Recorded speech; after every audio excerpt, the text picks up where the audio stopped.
Day event being held in 1911. Be bold for change. On March 8th, we recognize, honor, and celebrate achievements of women globally.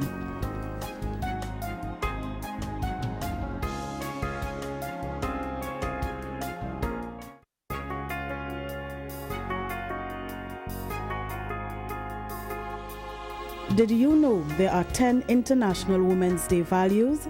Justice, dignity, hope, equality, collaboration, tenacity. Fast facts. On March 8th every year, we highlight the achievements of women worldwide.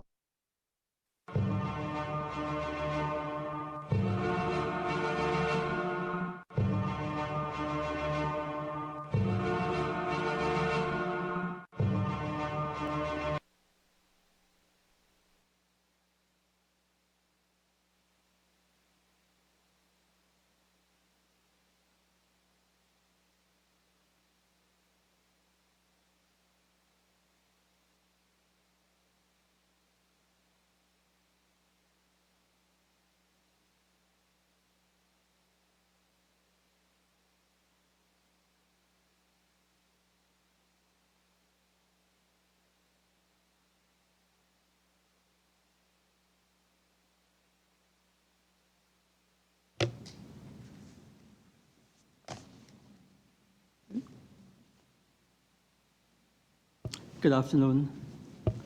I'd like to say a very special welcome to the officials present here today and the members of the media and the public.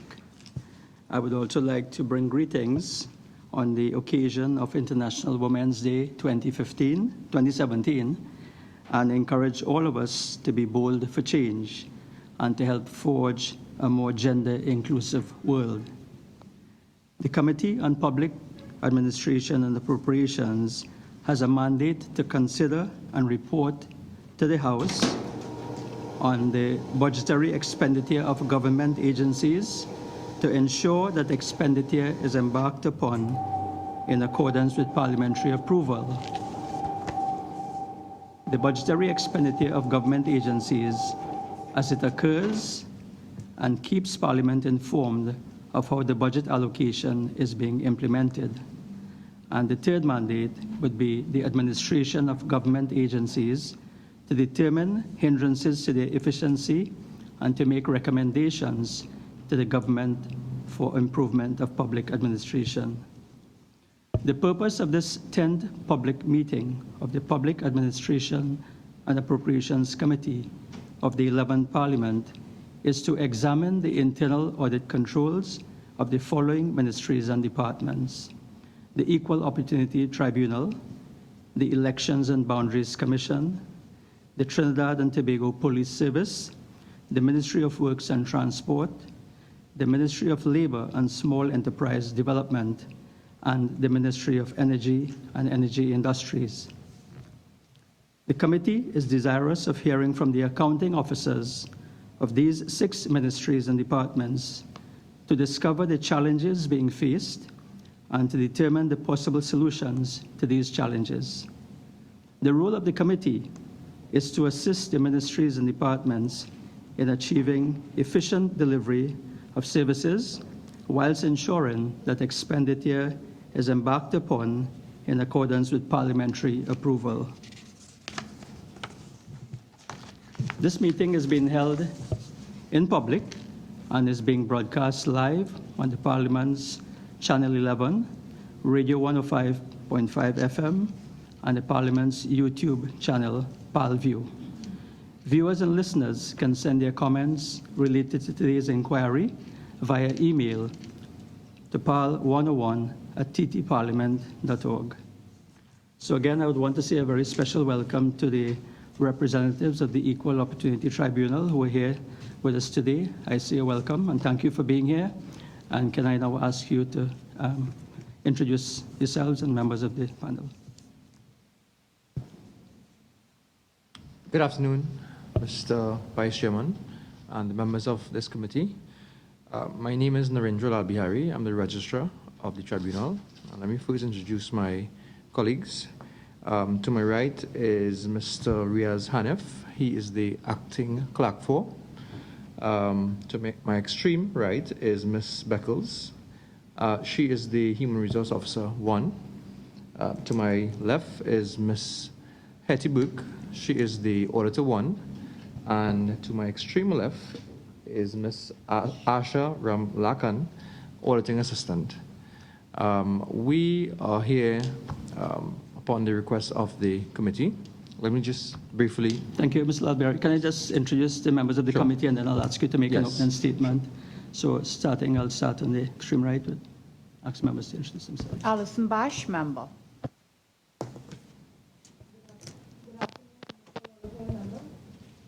Dinesh Habib, Independent Senator, member. Good afternoon, Ayana Webster, member. And I am Lakram Bodo, Vice Chairman. Welcome. So again, I thank you, and I invite you to make that opening statement. Thank you again, Mr. Vice Chair. The Equal Opportunity Tribunal was created by Act 69 of 2000, as amended by number 5 of 2001. We are classified as a Superior Court of Record, essentially for the purposes of hearing matters relating to aspects of discrimination.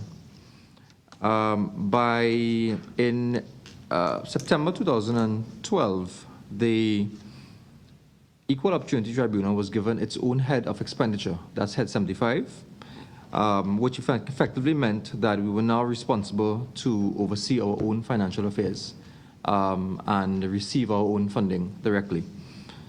In October of 2012, the Financial Management Branch of the Treasury Division confirmed that we would have been grouped with the Industrial Court of Trinidad and Tobago, who would essentially perform the accounting unit functions for us. And the Equal Opportunity Tribunal would perform as a sub-accounting unit in terms of our accounting functions. The scope and ambit of the Industrial Court in terms of its functions as related to the Equal Opportunity Tribunal include the internal audit and control functions, check printing, check staff duties, and reconciliation. In November of 2012, the registrar was appointed as the accounting officer for the Equal Opportunity Tribunal, which essentially gave authority in terms of general finance, accounting procedures, internal audit, and control. So we continue to operate within that scope and ambit. Thank you. Thank you, Mr. Lalberry. The first issue that I would want to address is the issue of having the Industrial Court's internal auditor auditing the tribunal. Can you give us your view as to how this has been working for you in terms of advantages, disadvantages, challenges, and so on? Mr. Vice Chair, I'd like to say that in terms of the system and its operations, what happens is the internal audit unit from the Industrial Court, they were given this task of performing this function. Essentially, the tribunal operates, and as I said before, we would have our own sub-accounting unit, preparing vouchers, payments, those sort of things. As an external unit performing the internal audit function, the Industrial Court internal auditing unit, they essentially come in at certain intervals.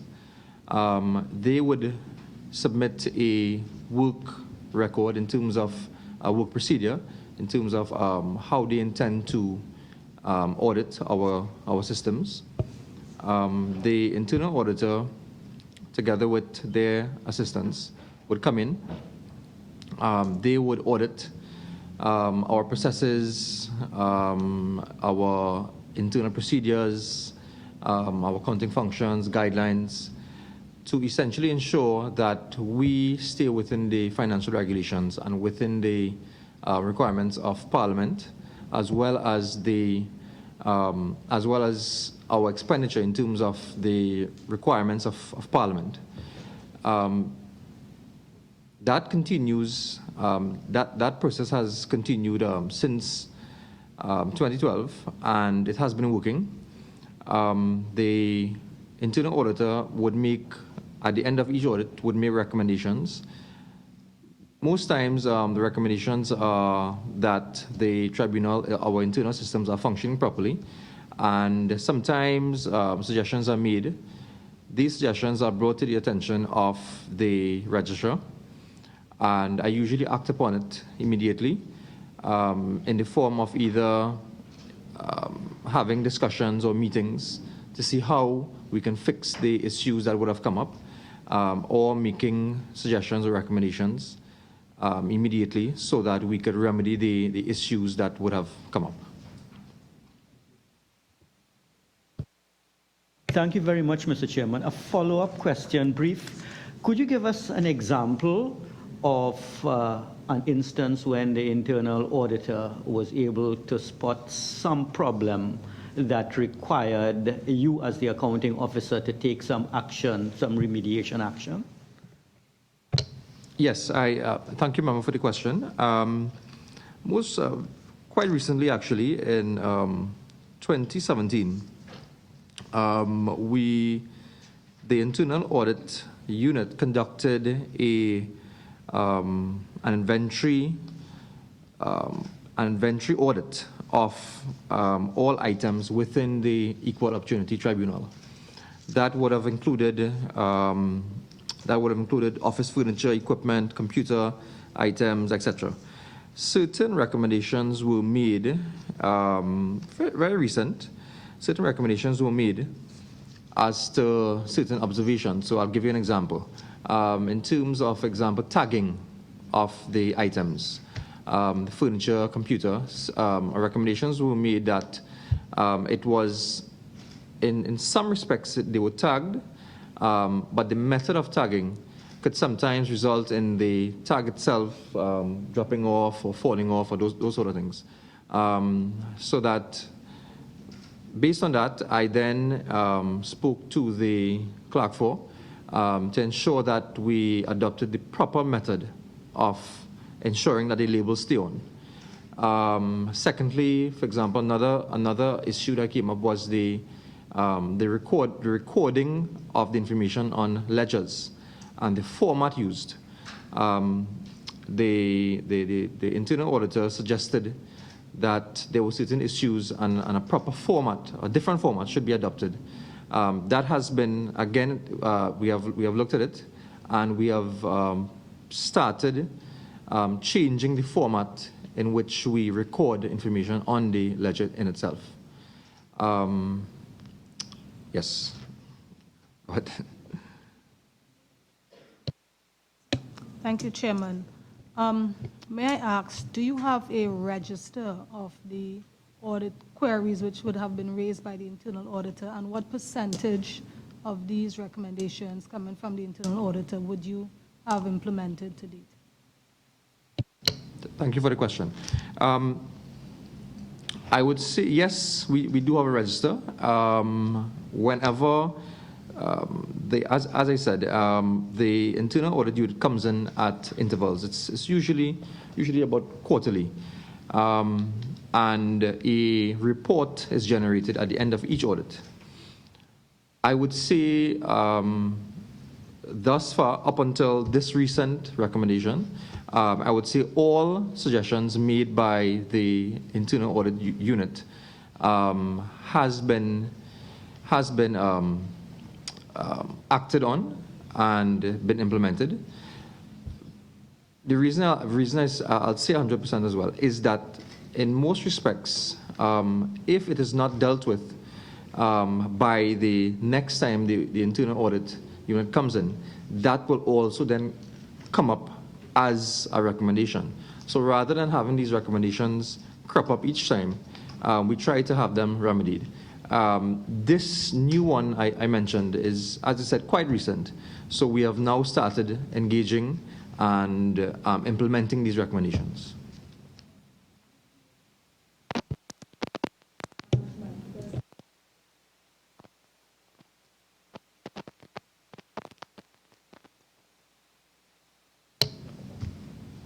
We do not have, in terms of the Equal Opportunity Tribunal in itself, have a risk register.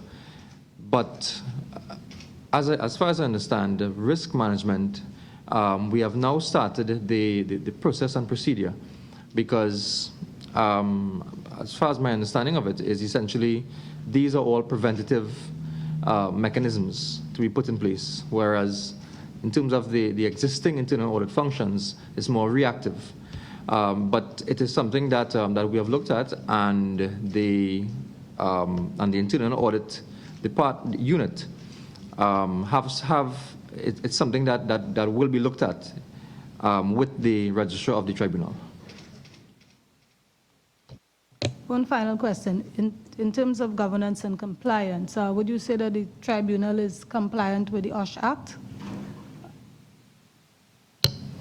Yes, I would say we have, because in terms of an example of that is that for certain, although the Equal Opportunity Tribunal, we are Head 75 as indicated, we are responsible for our finances. We are still, as our line ministry, is still the Ministry of the Attorney General and Legal Affairs. And in terms of the building that is occupied, and in terms of the OSH requirements, the Ministry of the Attorney General and Legal Affairs, they have a building maintenance unit together with a health and safety officer that ensures that all buildings that fall, or units or departments that fall within the ministry would be compliant. Yes. Member Olivier. Yeah, one final question on that. So, well, as part of the requirements under the OSH Act, in addition to the physical requirements, there's also requirements for the unit to have an OSH committee and also an OSH risk register. So in that sense, are you compliant in terms of having that OSH committee and an OSH risk register? And are you ensuring that all your employees are aware of their obligations under the OSH Act? Thank you for the question, member. But just to ensure that I'm understanding your question, is that in relation to internal audit and finance, or is that more in terms of health and safety? The role of internal audit traverses governance, compliance, and risk management. So I'm looking at it from that. So it isn't just financial internal audit that you have to deal with. So I'm looking at your compliance with all applicable regulations that the tribunal is required to comply with. So I'm looking at your overall compliance and governance. Okay, so well, in terms of answering that, in relation to the internal audit functions as it relates to the financial audits and the inventory and those sort of things, that is within the scope and ambit of the industrial courts and their unit. We have that, as I said, taking place within intervals.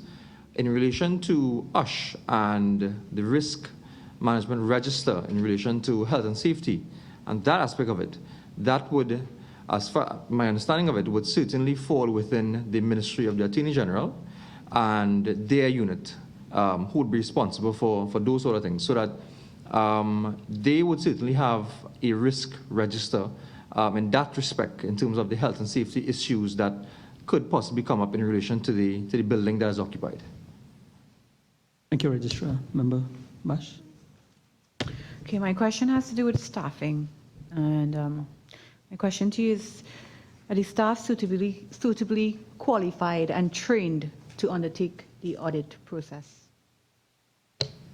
Yes. In terms of the internal audit staff that comes in and performs that function, I would say they are suitably qualified to perform the function. They certainly hold the relevant positions within the public service, firstly.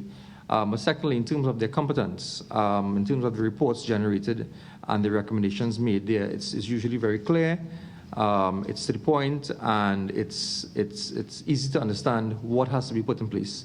the structure in which they go about their audits as well. It's, you know, it's very easy. It's not interruptive at all. We still go ahead, we still perform our functions whilst the audit sometimes will be going on, so that it doesn't really interfere too much with the functions of the court.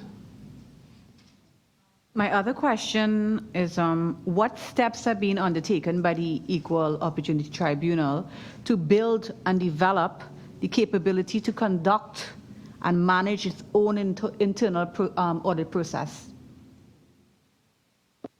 Well, now firstly, we were given the internal audit, well, let me rephrase that.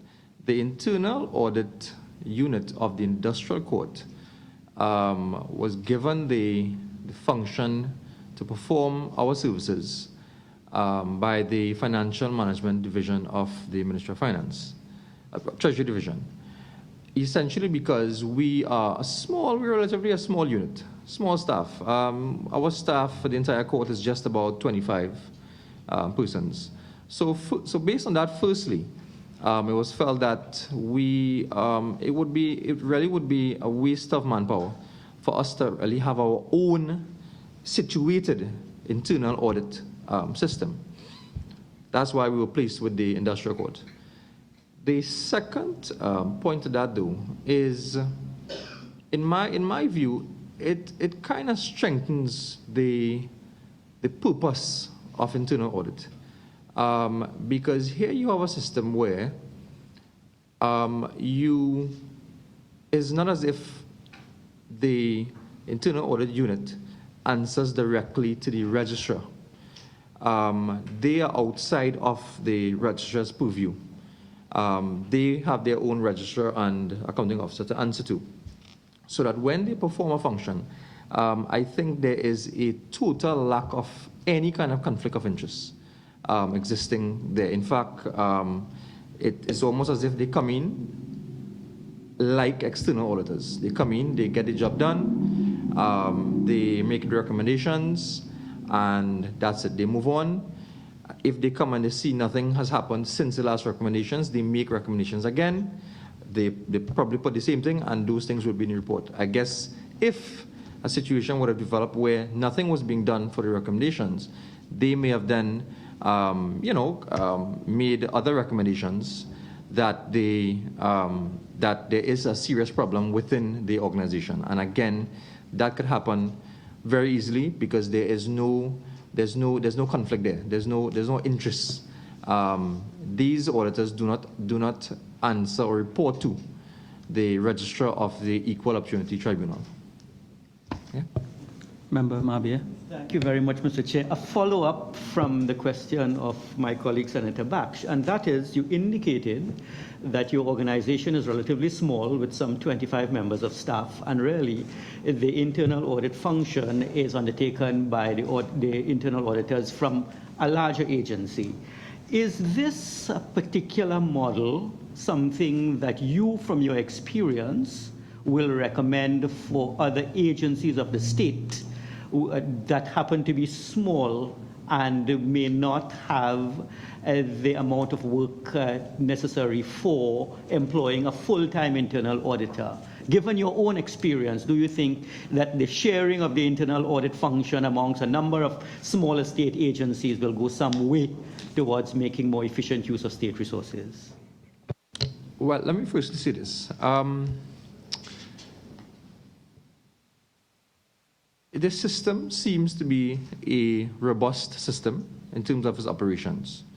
But certainly it means that if that were to occur, and for that to be effective, certainly the internal audit unit that is being given all this work, they certainly need to be efficient and strong. Staffing arrangements certainly must be properly in place. If that exists, and you have a system where you have a hub in terms of a strong internal audit system with qualified personnel and experienced personnel, a system like that could possibly work in terms of a hub of internal audit performing functions for other organizations.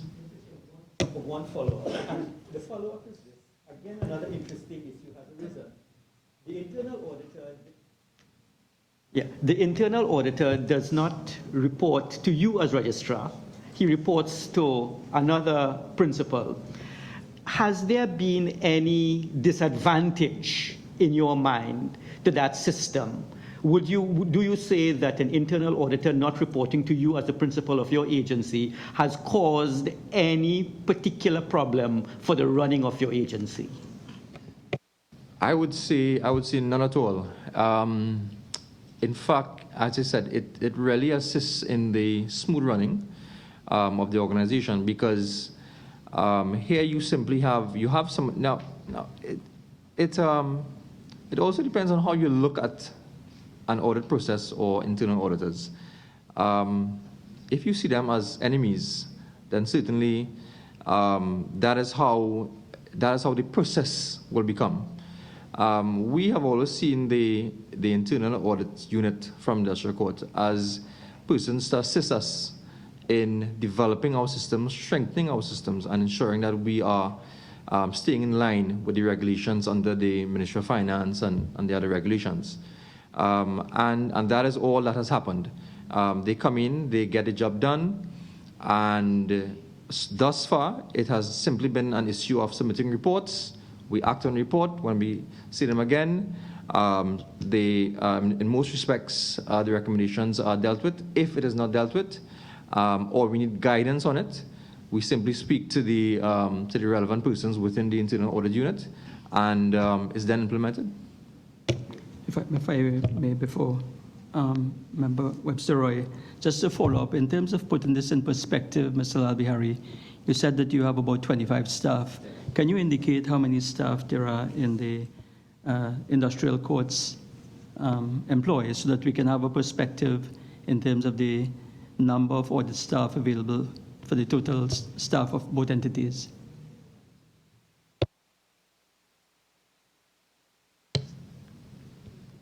I'm informed it's 3 persons in that internal audit unit. Yeah, I understand that, but what I'm trying to find out is these 3 people will audit for the 25 staff in your entity, but in terms of how many staff are employed at the industrial court, do you have any idea?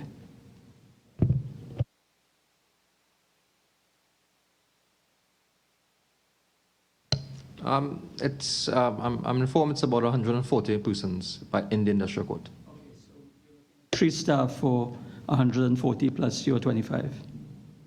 Well, it's not only that, because as far as I understand, they perform the internal audit functions for the Equal Opportunity Tribunal, the Industrial Court, the Public Service Appeals Board, and the Environmental Commission, and the Tax Appeal Board.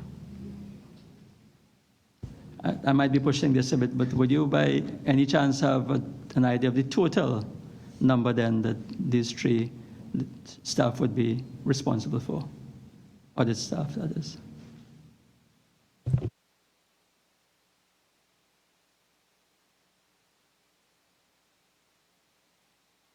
It's estimated to be about 300 persons. How many is that? It's estimated to be, let's say, about 300 persons. 300 persons. Yes. Is the auditor present here with us today? Yes, yes. Can I perhaps, through you, Registrar, invited to give our own opinion as to how this works in terms of the workload for her? Certainly, yes. Thank you, sir. The industrial court, the staffing is inadequate, in my opinion. They should increase the staff so that we could do the job better, because we are not able to look at the areas as much as we should because we don't have enough personnel.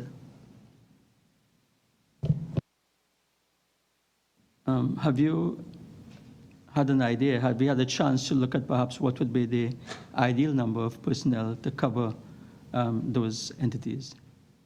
The registrar of the industrial court is pursuing increasing the staff now to 5 and Auditor 2. The highest position at the Industrial Court now is Auditor 1 with 2 auditing assistants. So it's looking to increase the staffing to Auditor 2, Auditor 1, and 3 auditing assistants, which would be much better to service 5 agencies. Thank you.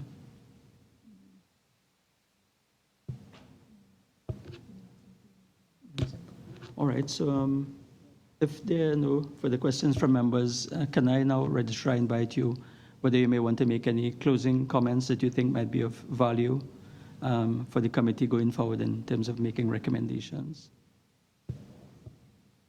Well, I'd just like to thank the committee for having us.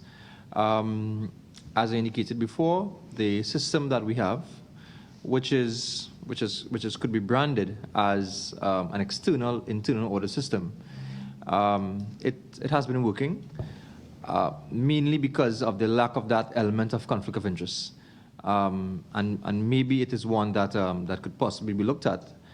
Certainly not with a unit with 3 persons for 5 organizations.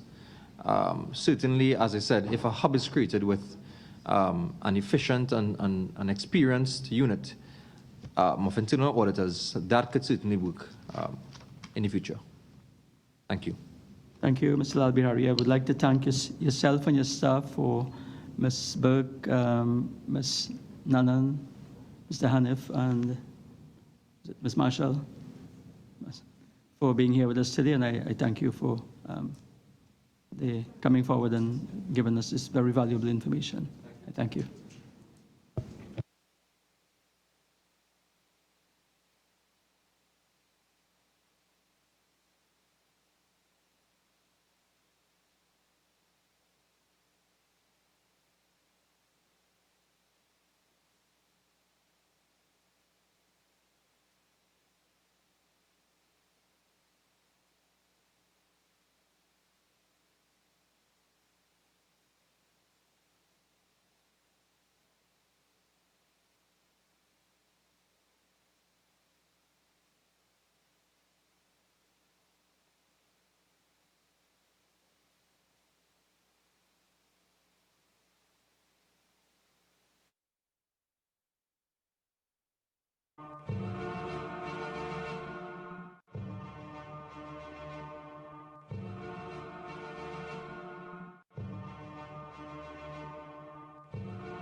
Good afternoon.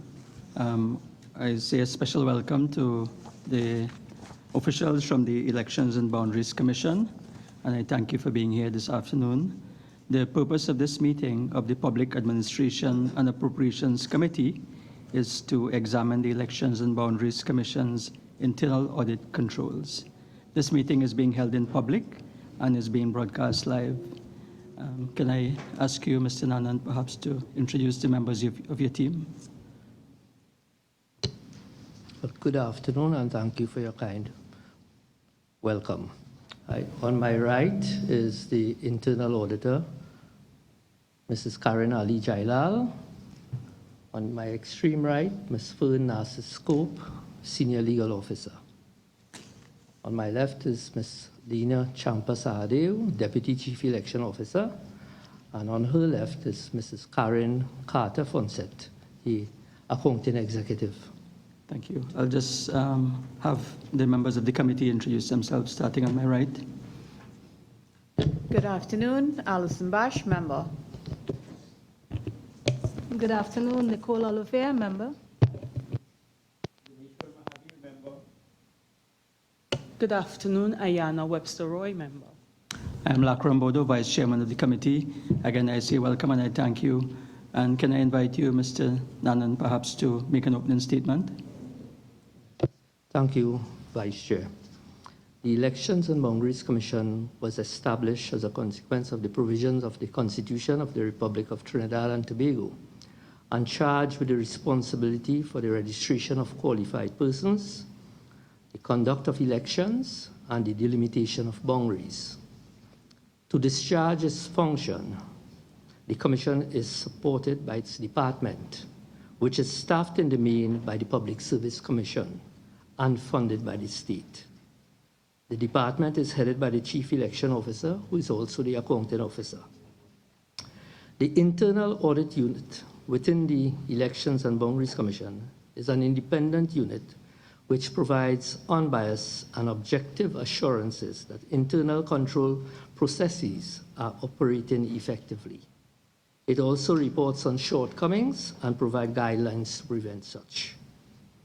The unit is headed by an acting auditor one, and though it is understaffed, it has been able to meet its major objectives.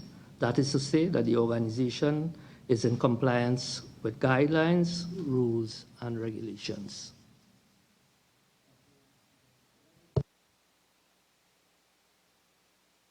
Committee to ask questions. And I'm wondering whether the filling of one internal audit position will solve the many challenges that are faced by the unit. It is unlikely to solve the many challenges, but it will contribute tremendously towards the effectiveness of the unit. Member Webster-Roy. Thank you, Mr. Chairman. Mr. Nanan, I noted that you only have a unit of 2, the internal audit unit. How often are they able to conduct audits? Well, with the limited staff available, the audits are conducted on a daily basis. A daily basis? So the staff of 2, they also audit the EBC office in Tobago? Yes, but a limited aspect of the audit in terms of the district offices. It is really confined to asset management, inventory control. One more question. When was the last audit done at the different district offices? In 2014, one was done at the Tobago Registration Area offices. Because of the shortages, they were not able to be undertaken. That is the audit function at the district offices in Trinidad. And also, it's not happening as frequently as we would like because of the challenges, the numerous elections that were held within recent times. From 2013 to present, 8 elections altogether. All resources of the department are utilized, and focusing on the conduct management of elections. Member Mahabir.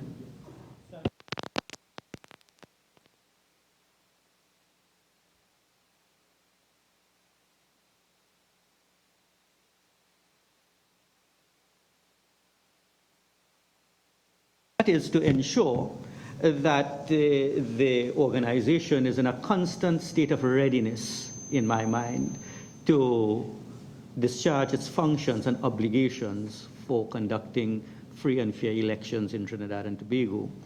I know you have a number of regional offices, you register people on a daily basis, you update the registers, you ensure that if an election were to be called in short order, you are ready for it. What I'd like to know is, what are some of the problems which you have encountered which could, in your mind, have been avoided if you had a fully staffed internal auditing unit?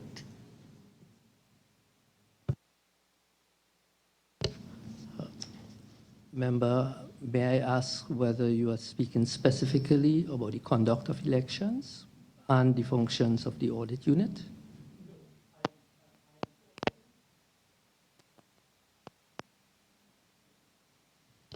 Right. Yeah, I am talking, Mr. Nanan, about the day-to-day conduct of your obligations under the EBC, the registration of people. You would have to have the necessary equipment, facilities for that. You would need to have the office equipment. You would need to have the staff in place to receive the public, to ensure that the ID cards and the other documentations are in order. You need to safeguard a lot of the records that you have. And in order to do that, the internal auditor no doubt would have identified certain problems which could arise to prevent you from discharging to the people of Trinidad and Tobago the functions you are supposed to discharge, so that when someone goes to register, for example, he or she should not be turned away because the system has malfunctioned. Those are some of the risks that your organization encounters. And the question that I'm asking is, would a fully functioning internal audit be able to give you advance warnings of some of the risks that you encounter so that you can take action early and ensure that your operations on a daily basis are smooth? My answer is in the affirmative. Definitely, with a fully functional auditing section, we can be able to better conduct risk management. We will be able to conduct thorough asset management, inventory control, and the audit function will be able to identify where there are shortfalls, and we will be able to address such. Member Olivier. If I may just ask a follow-up question. I mean, what level of risk management does the EBC conduct? Have you engaged in an exercise to identify your risks? Have you identified maybe your top 10 risks as such?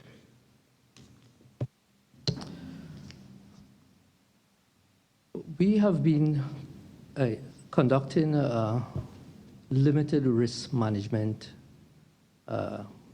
surveys. The internal audit unit is not sufficiently staffed to allow us to do any thorough risk management surveys. We focus on our goals and objectives. We want to adhere to our rules, regulations, the guidelines provided for management of assets, internal controls. With respect to the conduct of elections, the Commission will direct management of the elections function specifically and the registration processes. The internal audit will provide assistance in areas identified by the Commission where there are weaknesses or where there are areas of concerns. And I will explain that by way of an example. The Auditor General will conduct external audit of the department from time to time. All reports by the Auditor General Department will be presented to the Commission, and the Commission will give directives on the basis of the nature of the complaints or the nature of the concerns raised by the Auditor General, and we will address those accordingly.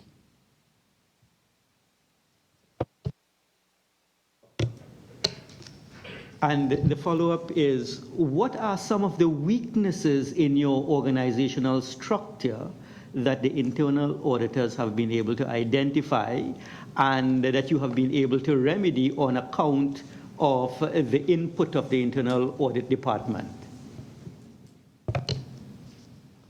Well, the internal auditor from time to time will point out discrepancies for which we will take corrective action. But a good example comes to mind. On the last audit of the assets at the Tobago registration area offices, the internal auditor pointed out that there were items which were not in use, either unserviceable and required to be written off, of course, following due process, as well as making recommendations with respect to having those items disposed of. Right? And we would have acted based on the recommendations to dispose or remove unserviceable items or material that were no longer required at that office for its daily function. A follow-up again. Do you, within the structure of the EBC, experience problems with technical malfunctions of equipment such that these malfunctions will impair the ability of the organization to discharge its functions, such as to register someone on a timely basis? If you've had a problem, for example, where someone goes to register and they are told, well, the system is malfunctioning, come back another day. Have you had such problems, and would a fully functioning internal audit department have been able to identify potential problems which may have arisen so that they could have been averted?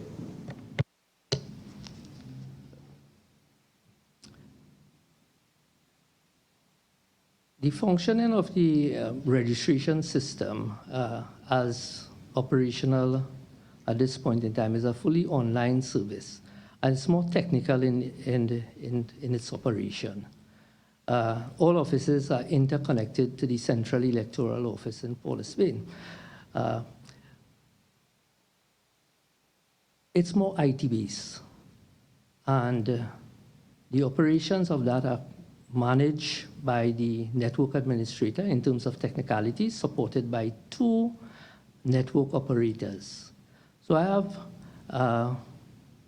I'm confident that, and based on experience, that based on any glitches or any malfunction would have been quickly dealt with. We have had situations where there were problems, but not of any substantial nature to cause any major inconvenience to those persons who seek the services at our district offices.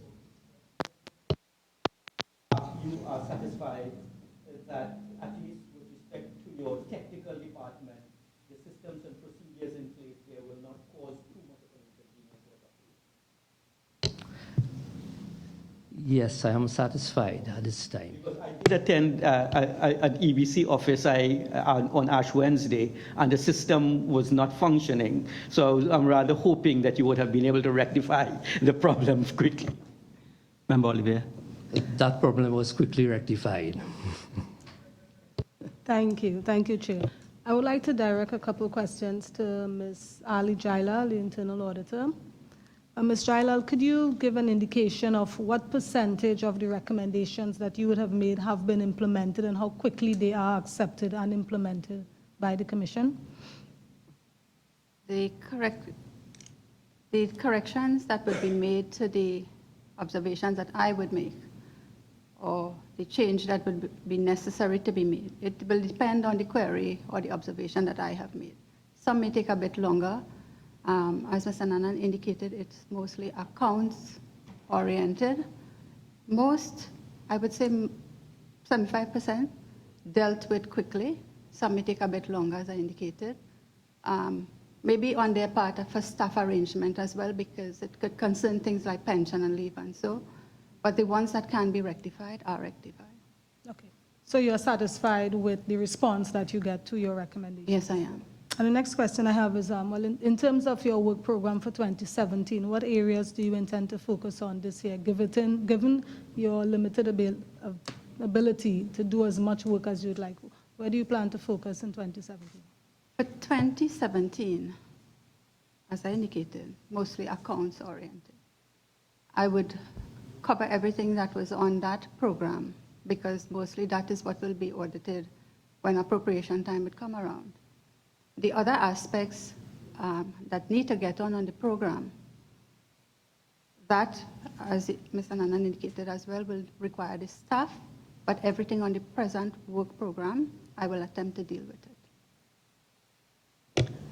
If I can, Mr. Nanan, just trying to establish the deficiency in staff in terms of the amount. Could you indicate how many employees there are at the EBC? Now, I know you have 4 established positions, 2 of which are filled.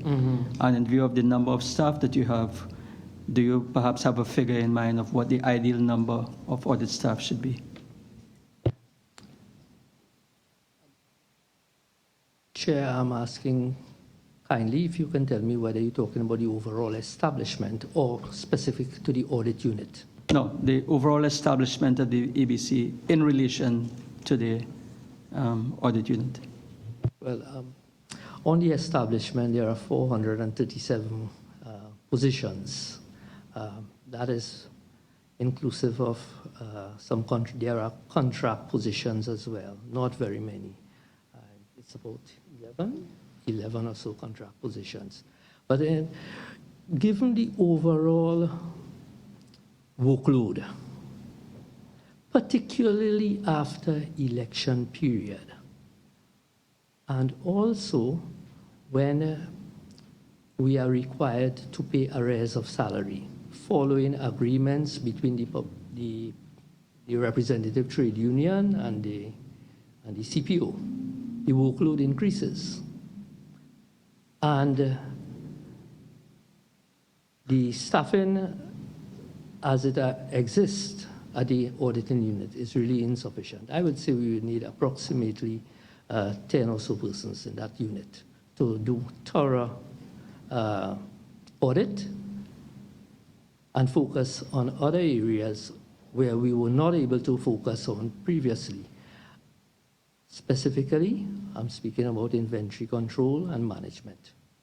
Just to follow up, Mr. Nanan, by the very nature of your work, there's a seasonal fluctuation, of course, post-elections.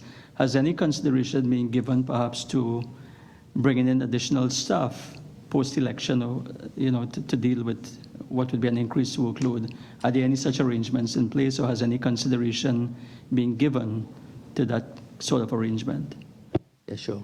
But before I answer specifically, Chair, I would like to say that the workload is not really seasonal. We do continuous registrations. Between elections, there are lots of work to do. We have to prepare boundaries report and submit to the relevant authorities within a period of time. We also prepare once every 2 years the jury list for submission to the judiciary. After elections, we have to prepare after elections reports. So the work is continuous. It's not really seasonal, as some may tend to believe. We do continuous review of the polling divisions. Polling divisions impact upon the boundaries.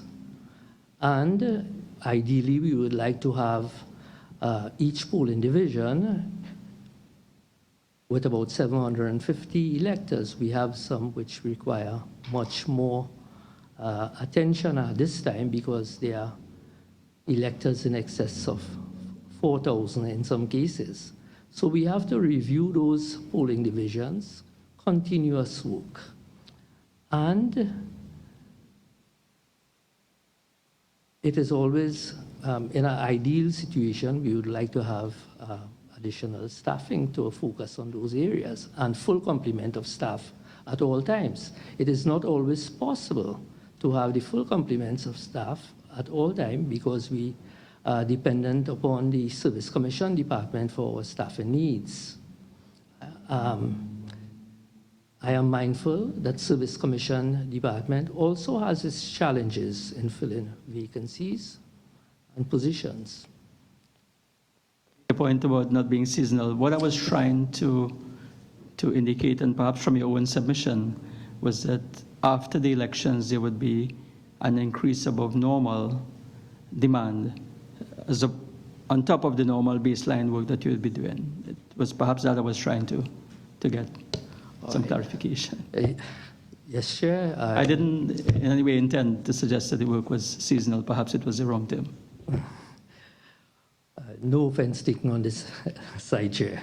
What I would say is, though, is that yes, there is always need, and we put measures in place through the short-term employment route. Take on people on short-term, get the work done as fast as possible. For example, Tobago House of Assembly election, just a few weeks after the conduct of the local government elections, we had in excess of 14,000 persons to pay, following the training and whatnot that would have done before, and we were able to accomplish that in a short space of time with help through the short-term program. Thank you. Member Mahabir. Thank you once again, Mr. Chairman. And a question to Mrs. Jaglal, and that is, in relation to the size of your unit and the amount of properties administered by the EBC across Trinidad and Tobago, and the types of equipment, office equipment and otherwise, inventories in each of those offices, there are two questions. One, how often do you audit these various subdivisions? And second, what assurance can you give the population of Trinidad and Tobago that, in your opinion as Chief Internal Auditor, the EBC is able to give a good account for the equipment, the office furniture, and all other paraphernalia that it possesses and that it uses on a monthly basis? Right, to answer the first question, that question by the other member was asked, and Mr. Nanan indicated that I was able to do Tobago registration office and have follow-up actions with respect to what needed to be removed and so. He also indicated that we were not able to do the same thing in the Trinidad office. And those offices, because the choice had to be made as to what needs to be done and prioritize and decide what will take preference over what. That got a bit neglected, and the focus on the accounting and the voucher flows and check use and reconciliation statements and pension and leave, those things took preference over the office inventory, especially for Trinidad. Okay, and the follow-up question to that is, how many more staff members would you need to ensure that what you did for Tobago can also be done for the Trinidad offices? If we can get 3 more auditing assistants, and this is just on my practical, yes. If we can get 3 more auditing assistants and 1 more auditor 1, or auditor 2, it can be that as well. Okay. I think that will be sufficient. And have you made a request for these assistants? And how long have you made the request? Mr. Nanan, as the Chief Election Officer, would really deal with structure and organizational reform if it has to happen, assessment and so on. Yes, he's quite aware that we need that. He also indicated that the Service Commission has its challenges, and even right now we have the position, but they are not able to fill it because of their own challenges. So based on all of that, as much as we would want the staff, we are not getting the staff. So we have to work with what we have, which is just the auditor one and the clerk one. All right. But given the limited staff you have, understandable, is it that you will select a couple of the offices in Trinidad so that you can actually do a fuller investigation in a few selected random offices as opposed to all of them? That will have to be the choice to make. I will have to be able to do that because I cannot do it in full. Okay, very well. It may be at the expense of something else for a quarter, a financial quarter. Right. Thank you very much. Sure, Mr. Nanan. Thank you very much. I would like to follow up a little bit on the question that Member Mahabir posed to the internal auditor. We are mindful of the challenges that we have, but we are taking steps to address those challenges. It is proposed, I have to put it to the Commission for its approval, to embark on a project to do the inventory management aspect of all the offices in Trinidad and Tobago. Right? While we had focused in 2014 on Tobago, it is long overdue in Trinidad, but as I indicated before, the frequency of elections prevented us from embarking upon such. I would have to utilize the short-term employment vote, bring on some people, maybe former employees who have the knowledge, expertise, experience to conduct that asset management or inventory control at the district offices. I want to add, it's not that we were not doing anything about it. Annually, we sent a circular out to all district offices. All district offices are required to report on the furniture, equipment, and other fixtures at the offices. What has happened is that when these things come, we don't, from the various offices, 18 throughout Trinidad and Tobago, we do not have the staff to put it in that one central register, and we do not have the staff to conduct the audit. While the person in charge of a district office would report on what he has at a particular point in time, if I may add that to it, to illustrate what I am saying, we would need to supplement the staff and the efforts of the internal auditor, bring on some people on board, and send them to verify what the person in charge of the respective offices already documented. Okay. Thank you very much, Mr. Nanan. Thank you, members. As we close, can I give you the opportunity, Mr. Nanan? Are there any suggestions or recommendations you'd want to make to this committee going forward? Well, firstly, I would like the committee to impress upon the authorities to ensure that we have sufficiently staff. Section 71 of the Constitution, which created the Elections and Boundaries Commission, indicated that a subsection would have said that the Elections and Boundaries Commission must be provided with a staff to carry out its function efficiently and effectively. Without such, we are not able to achieve the objectives. I will give the assurance, and other members of the management team, that we will undertake whatever is required of us to ensure compliance with all rules, regulations, and recommendations, firstly from the internal auditor and then from external auditor. So if the committee can impress upon the authorities to ensure that we are staffed properly, that would be a tremendous achievement. Thank you very much, Mr. Nanan, and members of your team, Ms. Sahadeo, Mrs. Scoop, Mrs. Fonset, and Mrs. Jailal. I thank you for your suggestions and your very valuable comments. Thank you very much.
Good afternoon, Nicola Olivier, member.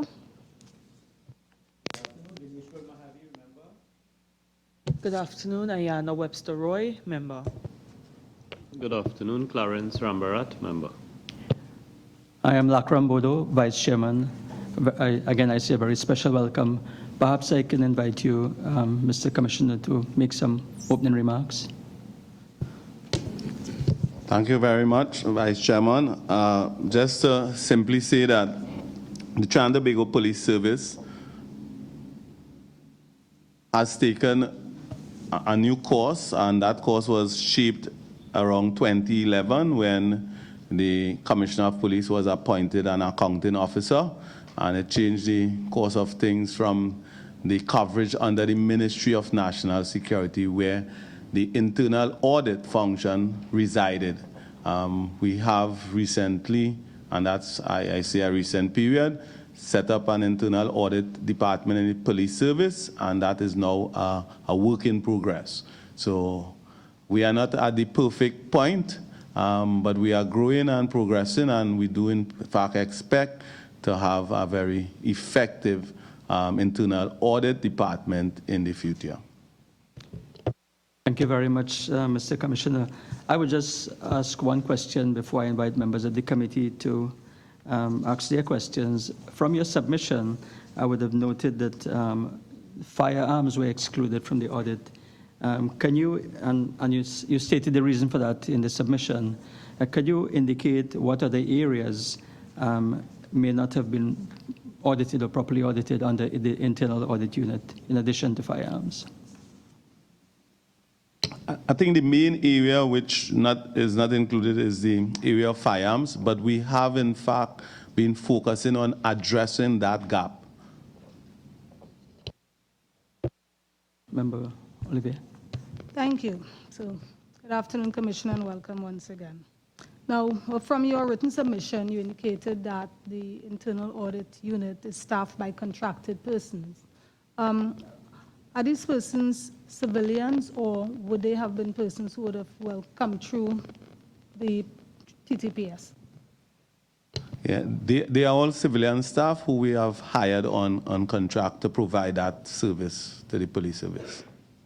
Okay, now, if I may ask, so is the focus of the internal audit unit financial auditing only, or is it covering the entire suite of governance, risk, and compliance?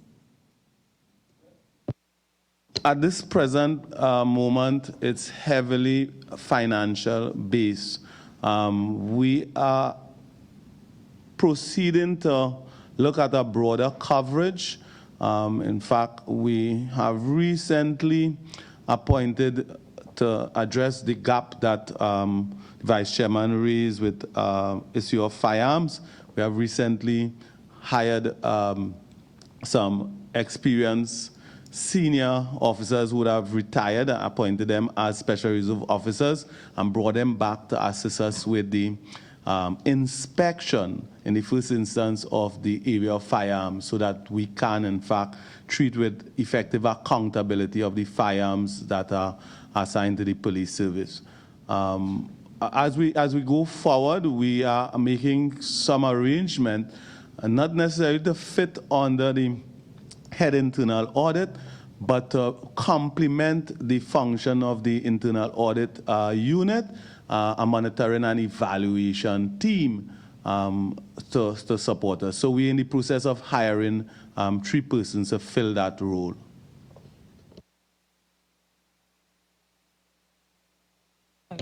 You indicated that, well, the changes that took place in the TTPS took place in 2011. So, well, from that time to now, from the various audits that have been conducted, what percentage of the audit recommendations have you been able to implement based on their reports? Well, I don't want to put it into percentage, but I would say the majority of the recommendations made by the audit committee have been effectively implemented. We are, at this point in time, they identify a gap in relation to staffing, and we are proceeding with ensuring that we fill that gap in relation to staffing. but we generally focus on implementing the recommendations of the Audit Committee. The main reason why it is generally given the highest priority by the accounting officer is that the audit unit acts as that eye to facilitate the accounting officer, so it safeguards the accounting officer. So whatever they see by way of their assessment and they make the recommendation, it's kind of common sense for you as the accounting officer to seek to implement those things as fast as possible because it helps to safeguard you in office. I am very pleased to hear you give that type of response. So I'm certainly encouraged by your attitude towards implementing audit recommendations. Now, has this unit been able to provide you any support with risk management within the police service? So have you been able to undertake a risk identification, a risk assessment exercise, and do you have you identified your top 10 risks to the police service, and is the introduction of the internal audit unit providing you support in the management of risk within the police service? Well, I would say there is a level of a gap there as it relates to risk and risk management. What has happened because of recent events in relation to, I would call, 2 rounds of back pay, public service back pay. The dominant issue of the audit committee has been to assist with the auditing of the back pay for officers. And the police service is an extremely large organization, so the demand for that service with a small team is high. So they have been extended towards that, hoping that as we go forward and we complete, well, we're now into what they call the second tranche of payment of the back pay, the first tranche and now the second tranche. When we complete the payment of the back pay, we can then get the audit committee to spread to other key areas of consideration so that we can improve the work that they do. Now, upon the completion of those audits relating to the back pay, I mean, what are the main key areas that you would like to see the audit unit focus their attention on going forward?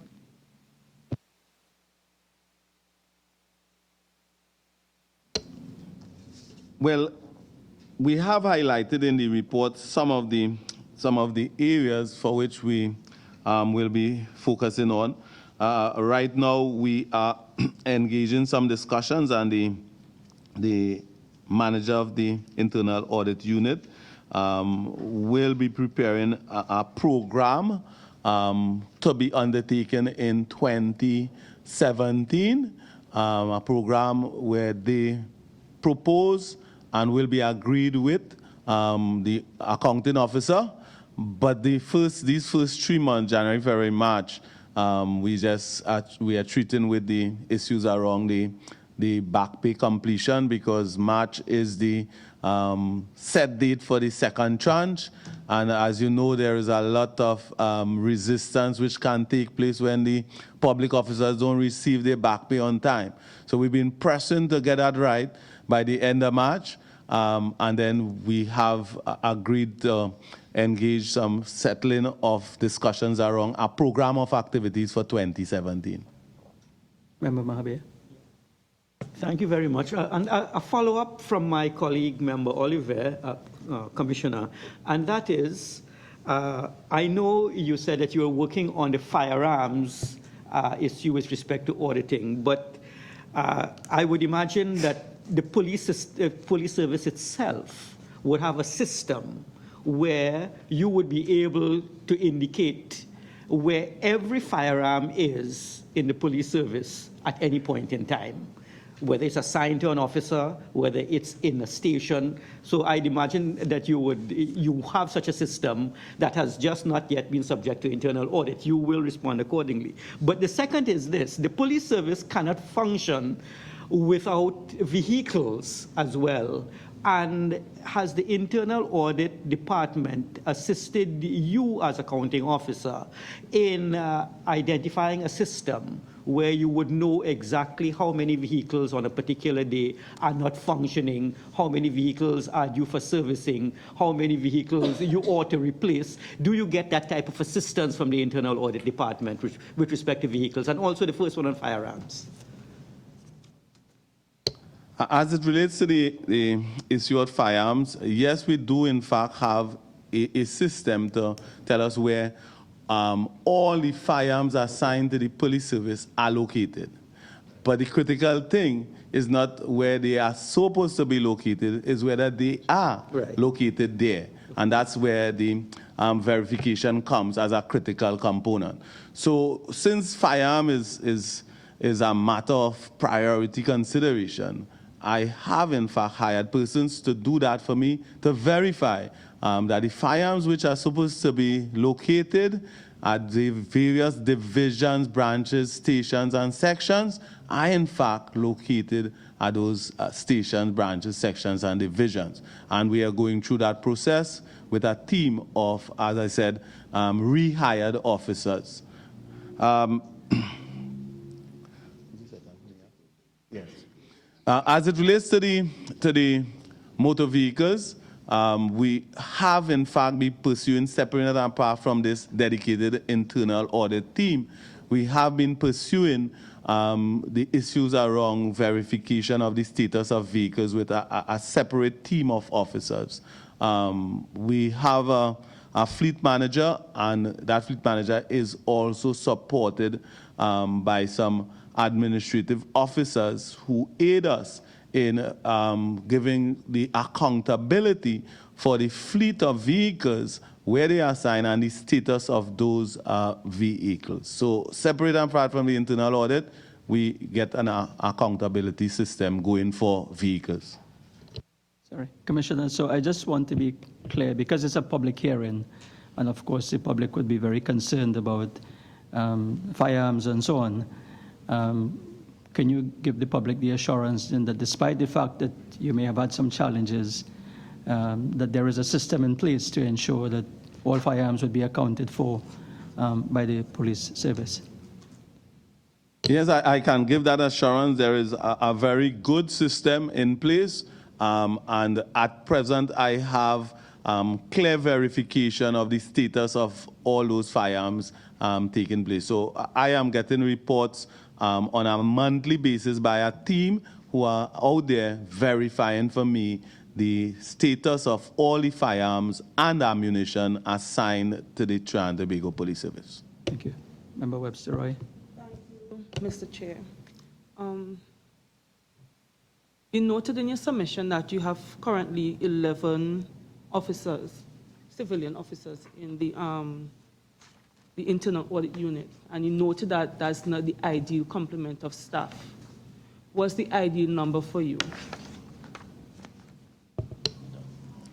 Well, we haven't settled on the ideal because of the part of the issue around the police service is its size, and quite unique to organizations. The police service is spread across Trinidad and Tobago at numerous locations. In fact, we have 77 police stations and posts across the breadth of Trinidad and Tobago. I don't think there's any other public organization with that spread.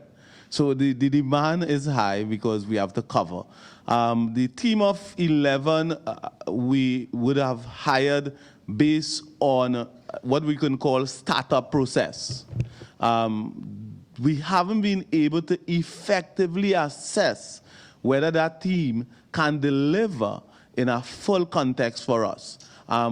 So we are exploring a complementary feature to that team, but we will require over time to make a clear picture available in relation to what is the satisfactory number.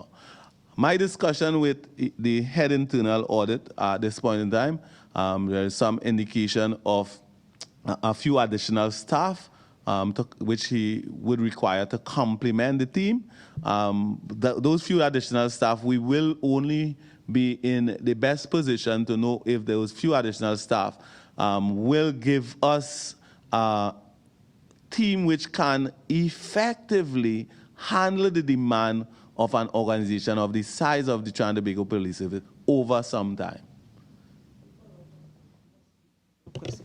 So, Mr. Commissioner, when was the last time the stations posts in Tobago, when was the last time you had an audit conducted there?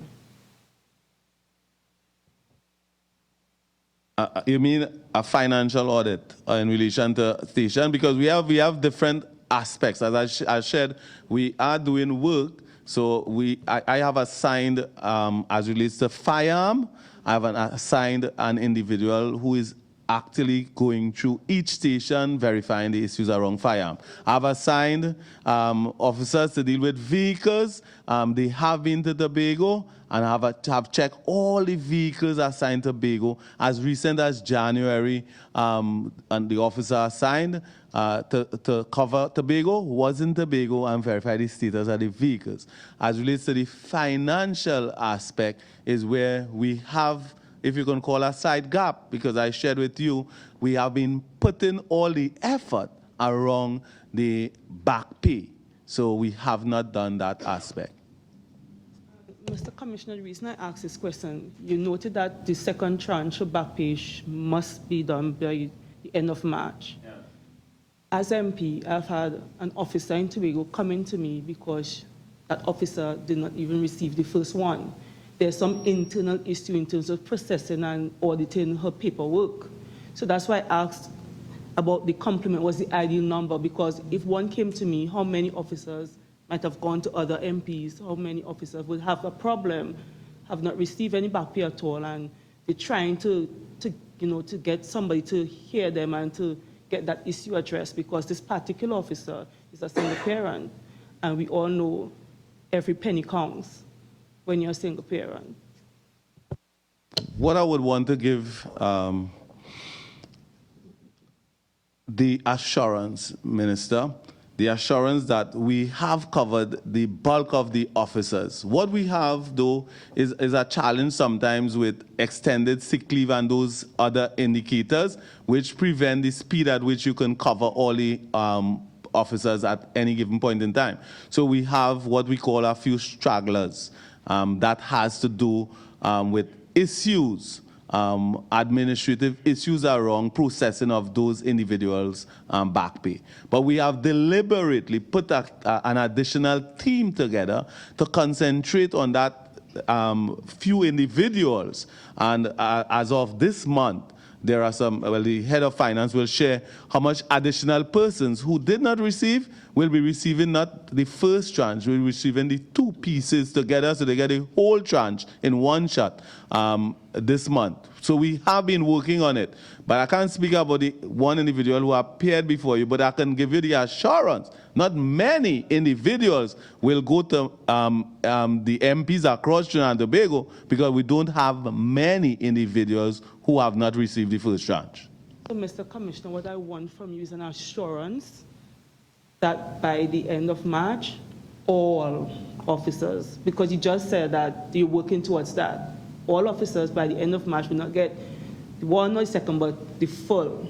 So I want to get that assurance so I could go back to my constituents and say, by the end of March, all officers, I got that assurance from the Commissioner of Police. Well, every time I give an assurance, it must be an honest assurance. And therefore, I will not give you an assurance that all will get all the back pay by the end of March, because I know all will not get all the back pay by the end of March, because we have some challenges with a few individuals, which is taking a big effort to treat with. But what I can tell you is the majority will get their back pay at the end of March. Member Baksh. Okay, in your submission, the following challenges were highlighted by the Internal Audit team, which is the lack of adequate structure, lack of support staff, inadequate accommodation, challenges accessing historical information, and limited access to training. My questions to you are: 1, how long has the TTPS been experiencing these challenges? And 2, what is being done to address each of the issues highlighted by the TTPS?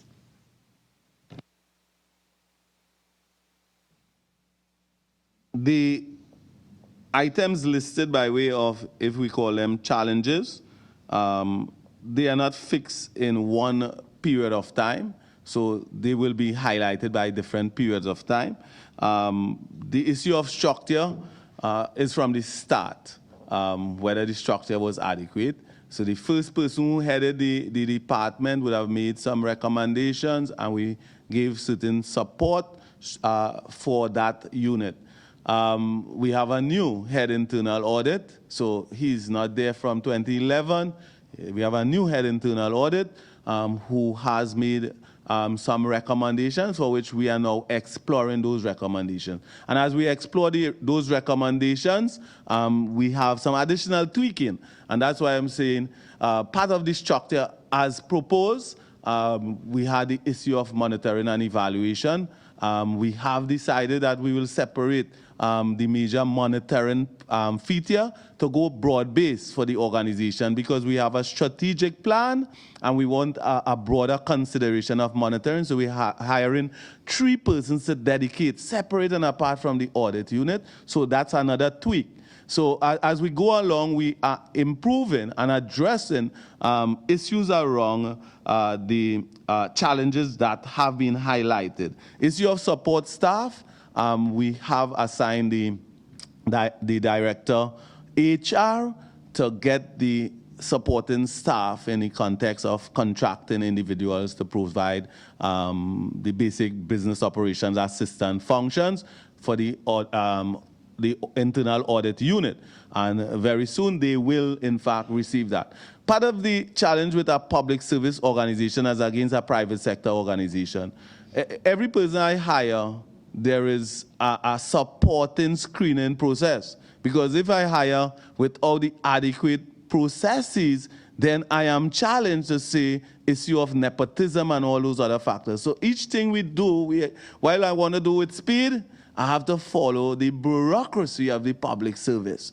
You have to advertise, you have to make sure you process the applications, you have to be able to shortlist, you have to be able to, so it's all linked to bureaucracy, and sometimes necessary bureaucracy, sometimes unnecessary bureaucracy. Member Mabin? Thank you very much, Mr. Chair. Mr. Commissioner, as you indicated, the police service is a very complex, it's large, but it's also a complex organization. It is an organization that polices, it tries to catch the bad guys before they do any harm to the people, but at the same time, it's also an administrative organization, large number, I'd imagine 8,000 plus police officers. With respect to the internal audit unit, have you looked at internal audit units in police forces around the world, maybe in Caribbean jurisdictions, to determine how they have organized their unit? Do they have specialized officers, internal audit officers dealing with, say, automobiles and firearms, another one dealing with office equipment, another one dealing with the minor purchases that they obtain, so that the effectiveness of each of the internal auditor can be maximized in your organization? We have looked around the region, and we haven't necessarily gotten, because most of the regional locations are small police forces. In fact, a division of the Trinidad and Tobago Police Service, one geographical division, is larger than most of the police forces in the region. The only forces to compare by size, well, not forces, the only one is Jamaica. So Jamaica is the only one with size. But we have not seen what we can call an ideal internal audit unit, which we can take as a model to adopt. The global ones, the circumstances of policing is obviously different. And so therefore, it takes an effort to get what you want to give you the results that you require for Trinidad and Tobago. So that's why we are going through not a trial and error process, but a developmental process of learning and adding so that we will build out over time the ideal internal audit unit for TTPS.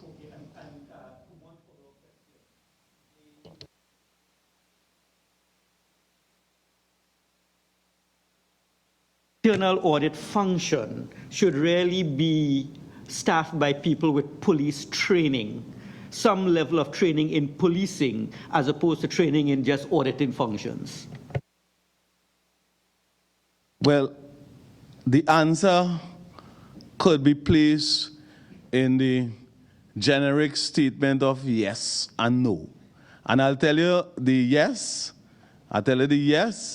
because if we are focusing on the operational audit functions, yes, police officers are the ideal persons. When we are looking at the other functions, such as consideration of financial audit, the persons with the expertise who are civilians become the ideal persons. So that's why I speak about yes and no.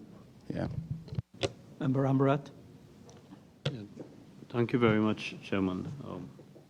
Commissioner, I just want to ask, your response talks about some of the audits being undertaken, and a lot of them refer to audits of things relating to salaries and allowances. I just had 3 questions in relation to audits on salaries and allowances. The first question is to find out if you can tell us what percentage of your recurrent expenditure is for salaries and allowances? Do you have an estimate of it?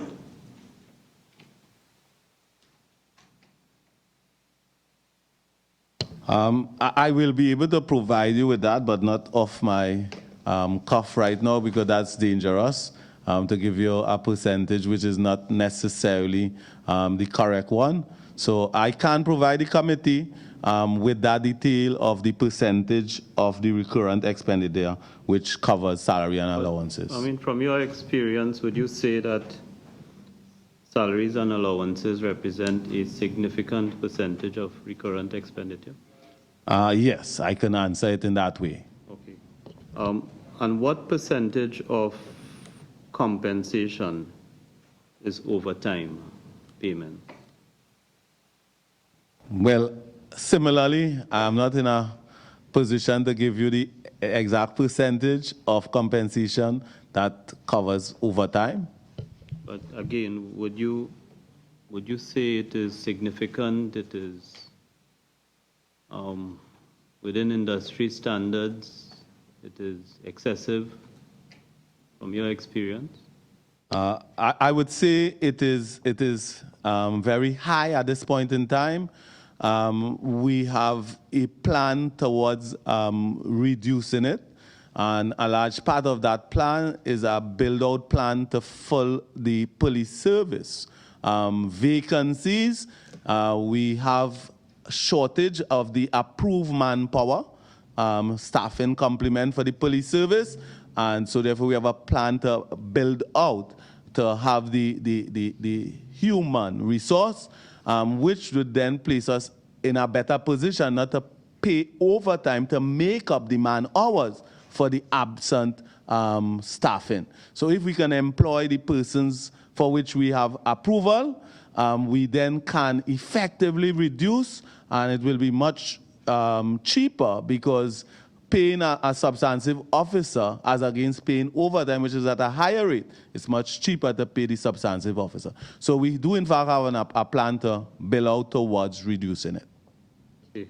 And then the next question is in terms of the amount you pay for salaries and allowances, could you either a dollar value, a percentage, or a description tell us about the money that is paid to officers on a monthly basis who are not available for work? my understanding of the police service is that you have an establishment, which is the ideal number of officers you would like to have. That establishment is not filled, so you have a current manning level. And then off that current manning level, there is a percentage of officers who are not available for work because of medical reasons, court matters, study leave. So are you able to say, in terms of a dollar value, or a percentage of the recurrent expenditure that goes towards salary and allowances, what is that in relation to officers who are paid but not available for work? I will not be able to so provide you. It's something which has to be specifically computed. A person who is on suspension, the law provides that he shall receive no less than half of his salary. So some people would receive 3/4 salary on suspension, some receive quarter salary on suspension. So you have to compute the value of that as against the numbers. The issue of persons on leave, generally in the police service, persons on study leave are in fact on no pay study leave. So the practice of study leave is on no pay study leave. So that doesn't necessarily have a major impact on the figures for compensation. Then you have the other issues of other forms of absence, such as sickness absence, and sickness absence based on the approvals of agreement provisions through the memorandum of agreement, not collective agreement, because the police service has memorandum of agreement with the state. Persons are eligible to be paid for periods of sickness up to a certain number of days, and if they have not accessed sick leave, there is a pool, what we call 5 years of consideration.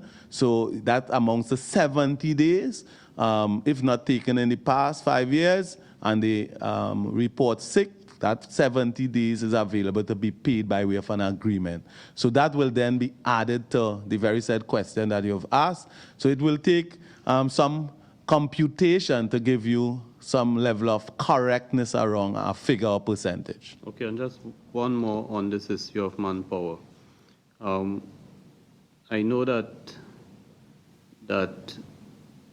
for FET things, for let's say private functions and FETs and those types of things, people are required to have police officers present. Is there an auditing process? The payments made to those officers, is it a payment made to the consolidated fund? Is it a payment made to the officers directly? Payment made in cash? And is there a system of auditing payments made to police officers for private events? Yeah, there's a well-organized system of receiving payments for what we refer to as private jobs. It's under the law as extra duty. Persons who work extra duty are required to be off duty to work extra duty, so there is no double paying of an officer. He cannot be on duty and work extra duty, so that is the position. So it's on off time, and the payment is made to the division. Is accounted for by way of official receipt of the state given to the person who pays, and the law makes a provision for a percentage of that to be paid by way of PAYE. So there is a well-organized system of processing it, and it falls under the issue of financial audit. Thank you, Mr. Commissioner. If you would permit me to direct some questions directly to your head internal audit. Would you so permit? Yes, I am willing to permit you direct to the head internal audit or the head of finance, but all were directed for me to take up, so I was just answering all, but not to hog the limelight. Head internal audit takes the rest. Okay, thank you very much. So, Mr. Bosse, do you report directly to the Commissioner? Yes, I do. Have you seen that there is any conflict then in that reporting relationship in regards to the work that you have to do and some of the audits that you may be conducting? Well, gladly I can say so far no. Right, the Commissioner has been very supportive. Once I engage him, I normally get a response within a reasonable point in time. It's comforting to know. Now, because it is sensitive, because you're a civilian and the sensitive nature of some of the information that may reside in the police service, so has that confidential and sensitivity impeded or impaired your work in any way thus far? To a certain extent, yes. For example, there's a system called Versadex, which really maps a police officer's career throughout, his tenure with the TTPS. And we have been asking for direct access to this. I'm pleased to say that the IT people have recently started to make sure that we have access to it, because before we had to get print out, so we couldn't really audit what was on Versadex. But coming out of the back pay exercise, we realized that there were some things that we needed to be able to check up front, because we saw some overpayments that would have probably been avoided if the audit staff had direct access to the Versadex. So we are now in the process of getting access to that, and hopefully that when we get that, things should improve. Thank you. So we'll have the last question from Member Mahabir. Yeah. And thank you very much, Mr. Chair. And a follow-up again from my colleague, MP, and that is, given the range of duties that you need to undertake and your limited staff, how do you go about prioritizing what areas of the police service that you are going to target for auditing over a period of time? Well, as far as prioritizing is concerned, right now, the priorities lie with making sure that the back pay and the pension and leave, for example, so that people can get their pension and gratuity on time, right? Other areas would be based on discussions that we would have with the Commissioner as the accounting officer. And also what we are doing right now is we are taking a look at the strategic plan to see whether there are things that we would probably need to take on board in going forward, in fleshing out our plan going forward, right? And the plan may not just be for 2017. The plan may go beyond, it may go for the period of the strategic plan, right?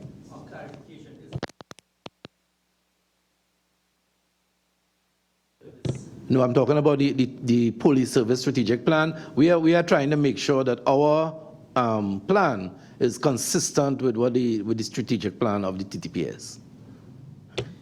Commissioner, before we close, I would just want to invite you to make any recommendations or further suggestions that can help the committee as we go forward in trying to assist you in improving the performance of the police service.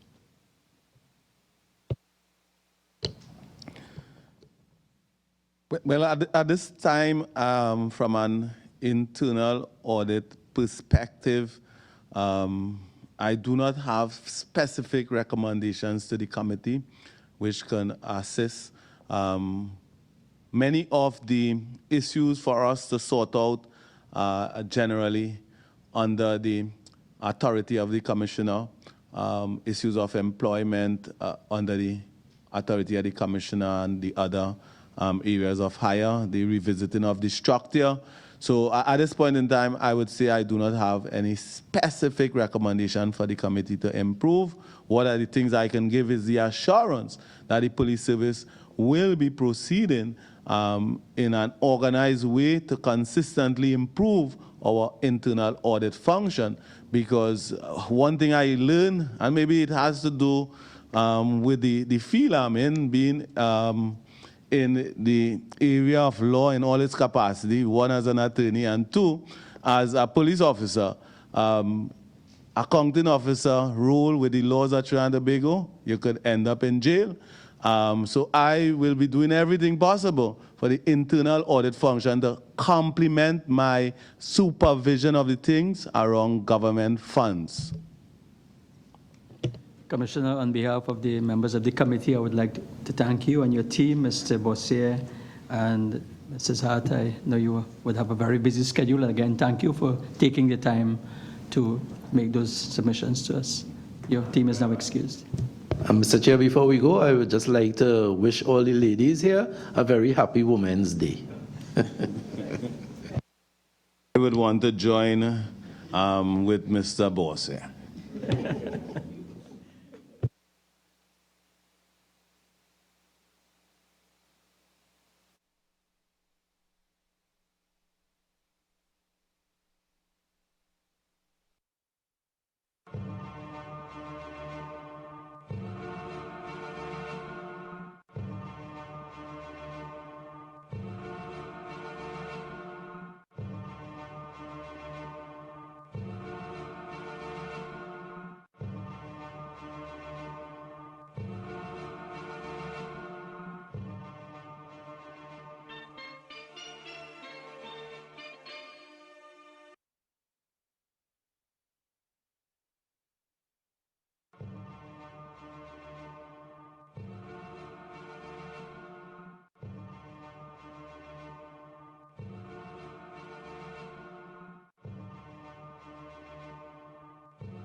Good afternoon, officials of the Ministry of Works and Transport. Afternoon. I would just want to start by saying that the purpose of this meeting of the Public Administration and Appropriations Committee is to examine the Ministry of Works and Transport's internal audit controls, and to note that this meeting is being held in public and is being broadcast live. Again, I would want to say a very special welcome to you, the officials of the Ministry of Works and Transport, and to invite yourself, Madam PS, to introduce yourself and the members of your team. Thank you, Chair or Vice Chair.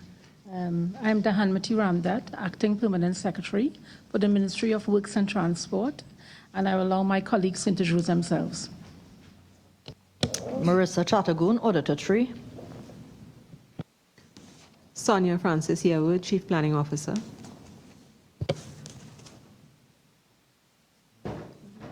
Mr. Christopher King, Auditor 1.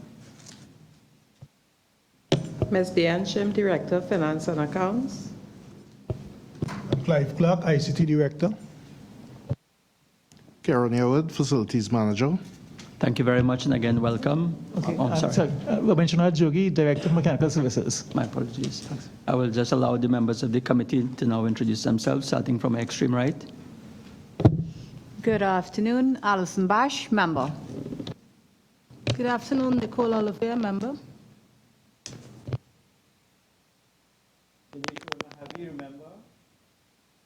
Good afternoon, Ayana Webster Roy, member.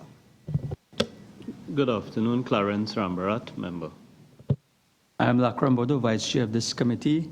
And again, I say a very special welcome and thank you for being here. Perhaps we could start by inviting you, Madam PS, to make an opening statement. Thank you, Chair and members of the committee.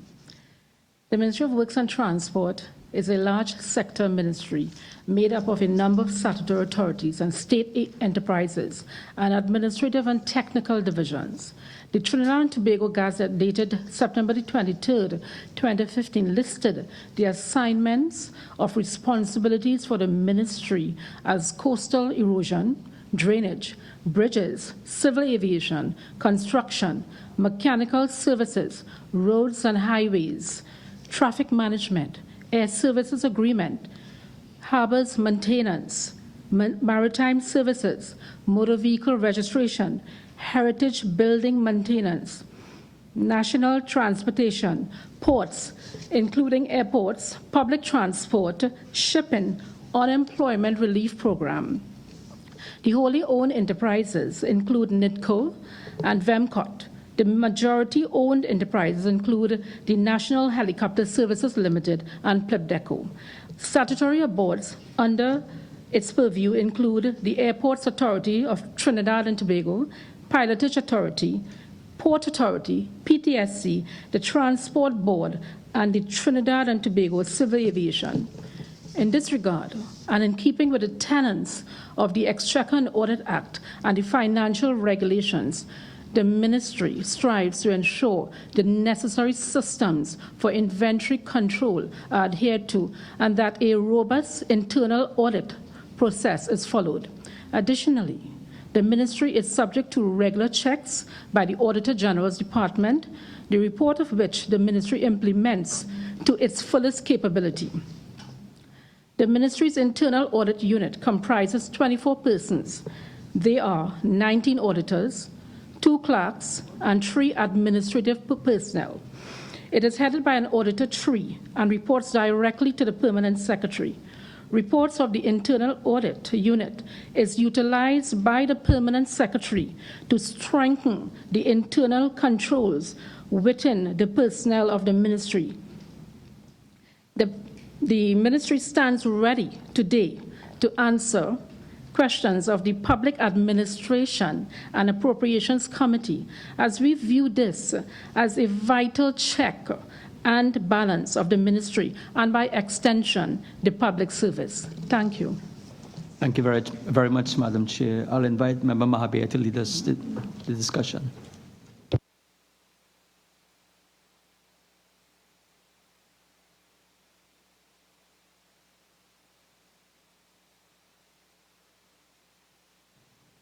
It is large and it is varied. You have indicated to us the size of the Internal Audit Department. What I'd like to know is this. Given the size of your department in relation to the size of your ministry, is it that the department undertakes an internal audit of every division in the Ministry of Works and Transport on a quarterly basis, on an annual basis? If not, how do you prioritize the various arms of your ministry which will be subjected to the internal audit exercise? Thank you, member. I will let my auditor Trey, who is the best person, who do conduct quarterly assessment of our processes, to answer this question. The routine and compliance audits are carried out by the internal audits. Normally, what we do, it's performed either monthly, bi-monthly, half-yearly, or yearly, depending on the nature of the check and the activity of the division. We try to, within the year, have some interaction and some audit of the various divisions.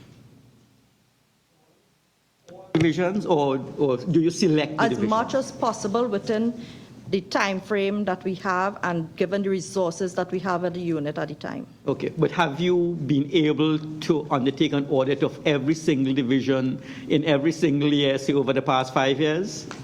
No. No.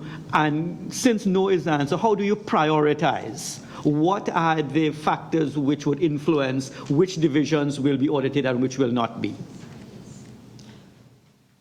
Audit focuses mainly on the high-risk areas. We use the Auditor General queries, we use communication and discussion with the directors of the various divisions in order to ascertain which area we should focus on.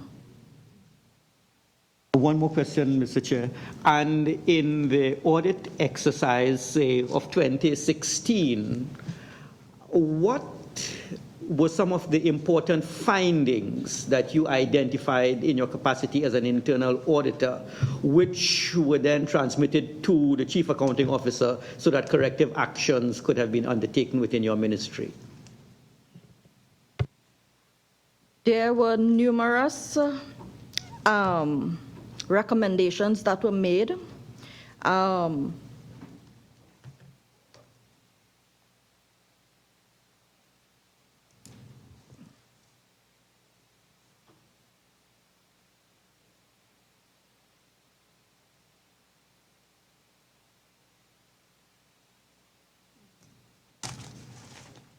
Member, I would like to very much give the committee a detailed response to your question.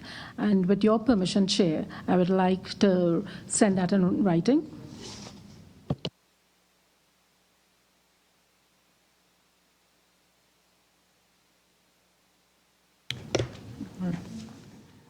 Madam PS, with reference to page 5 of the ministry's submission, can I ask you to indicate whether the accounting officer has completed the review of the charter for internal audit work for fiscal 2017?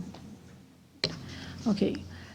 Chair and members, I only assumed in the ministry on the 15th of December, and I am in the process. I would like very much to tell you yes, but I am in the process of reviewing the charter right now. Yes.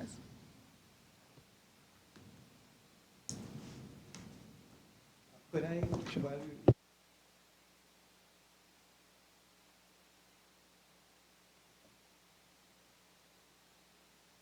any challenges faced by the internal auditors when they are auditing various arms of the Ministry of Works with respect to obtaining information, with respect to information that is missing? Have you encountered that kind of problem, or is there full compliance, and are you satisfied with the record keeping of all arms of the ministry so that the auditing functions, the traditional auditing functions and other auditing functions can be completed efficiently?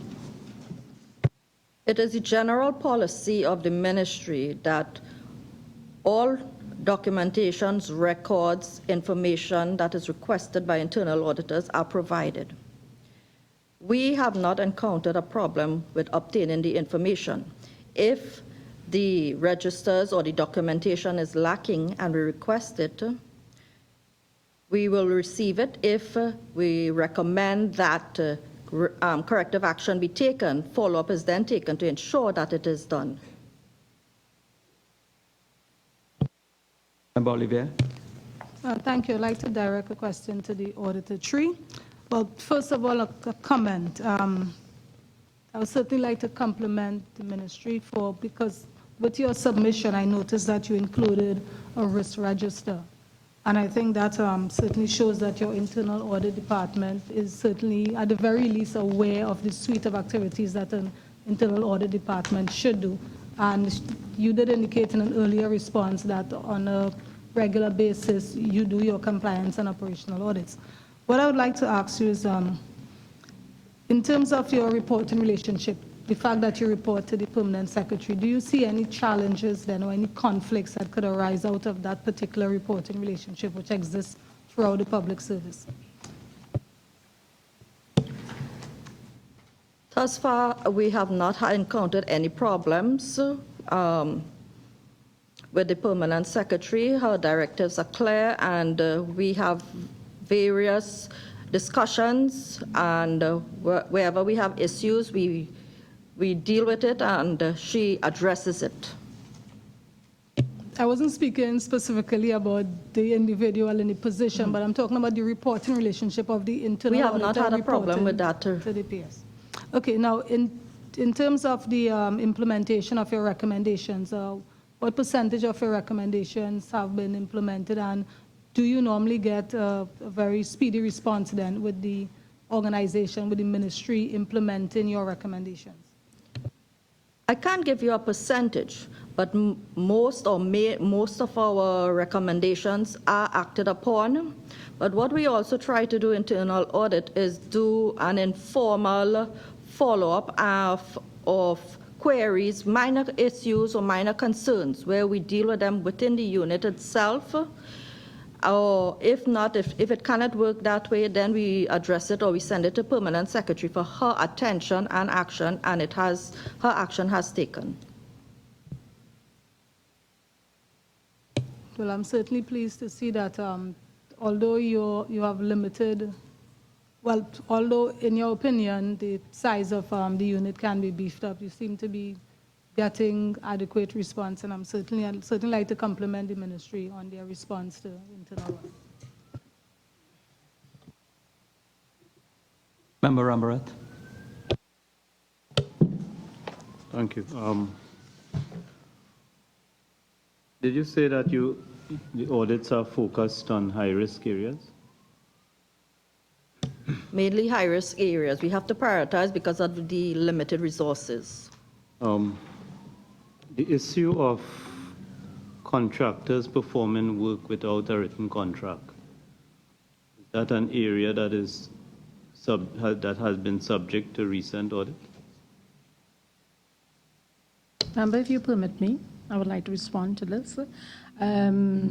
Yes, there was an issue in the ministry regarding contract and issuing contract without written contracts. We have thus far, together with internal audit and the auditors department, put systems in place to strengthen that and to alleviate from that happening again in the ministry. But what has happened, before I go there, could you tell me the period? Your findings was based on an audit, right? And what period was covered by the audit? And what is the dollar value of the works which were found to have not been covered by contracts? I would like very much to be accurate with the figures that you would like to have.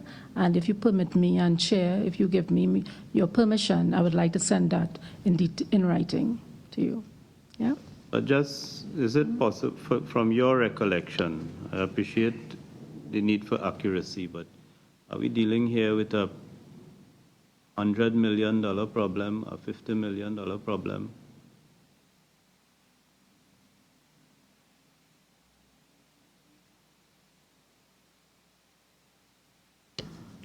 From my guesstimation, I would say millions.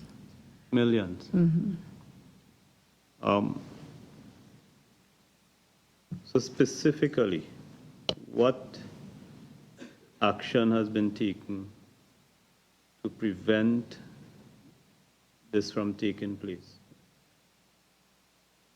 Firstly, the ministry have centralized its procurement processes.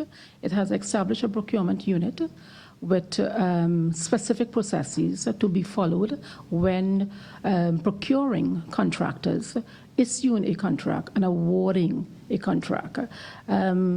We have our legal department plays a pivotal role in issuing contracts, and they ensure that every contract that is issued within the ministry to contractors do have a contractual agreement, and all procurement processes are followed. Based on that internal audit and the internal audit findings, have any of these contractors been paid? That is an issue we are facing right now with Ministry of Finance. Okay, thank you. So to answer your question, I can't say yes or no. We are working with the Ministry of Finance to try and alleviate some of those outstanding payments that are owed to contractors. Thank you. This is a follow-up to that question by Member Rambarat. Can you give the committee and the public any idea of a time frame when this audit might be completed and the contractors will be paid? I'm afraid to say, Chair and members of the committee, that this is out of my purview. I depend on the Ministry of Finance to assist me in issuing that payment. Member Mabia. Yes, thank you very much, Chair. On a slightly different note, I understand there is not really a clearly defined role for the internal auditor in the Exchequer and Audit. That is my understanding. If that is so, how does the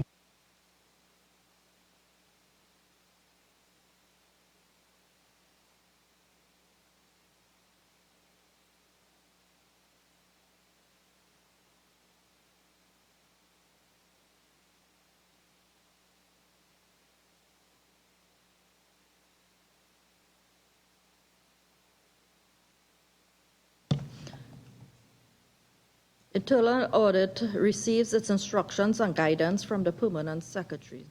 So she has the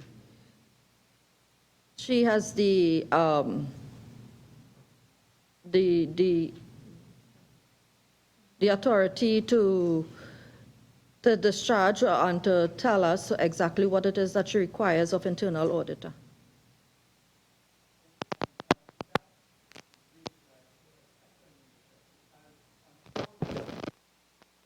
If that, as an auditor, internal auditor, do you think that that is an efficient arrangement, or would you, as an auditor, prefer to have clearly defined functions, which are functions defined for you by law, as opposed to functions defined by option?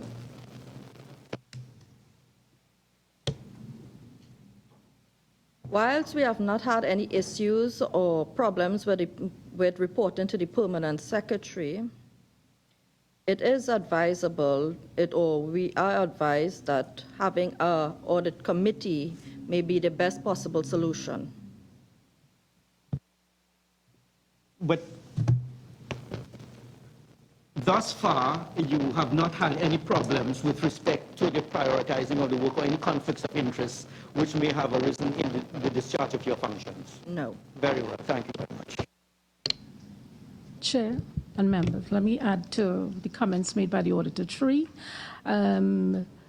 Yes, as you had indicated, the role and functions of internal audit is not clearly defined in the Exchequer and Audit Act. However, the Auditor General, in their annual report, they identify the weaknesses. Based on the weaknesses that are identified with the ministry, we use that as a guide as well to ensure that we strengthen our internal processes with the internal audit. Member Webster Roy. Thank you, Mr. Chair. For you, I wanted to, well, you just mentioned you're going to strengthen your internal processes. And I wanted to know what plans you have in terms of training and development for your staff, because in the written submission, the accounting officer noted that you weren't satisfied with the work coming out from the unit, and also that only 3 out of the 19 persons engaged were professionally qualified. So what are some of your plans in terms of training and development for your staff?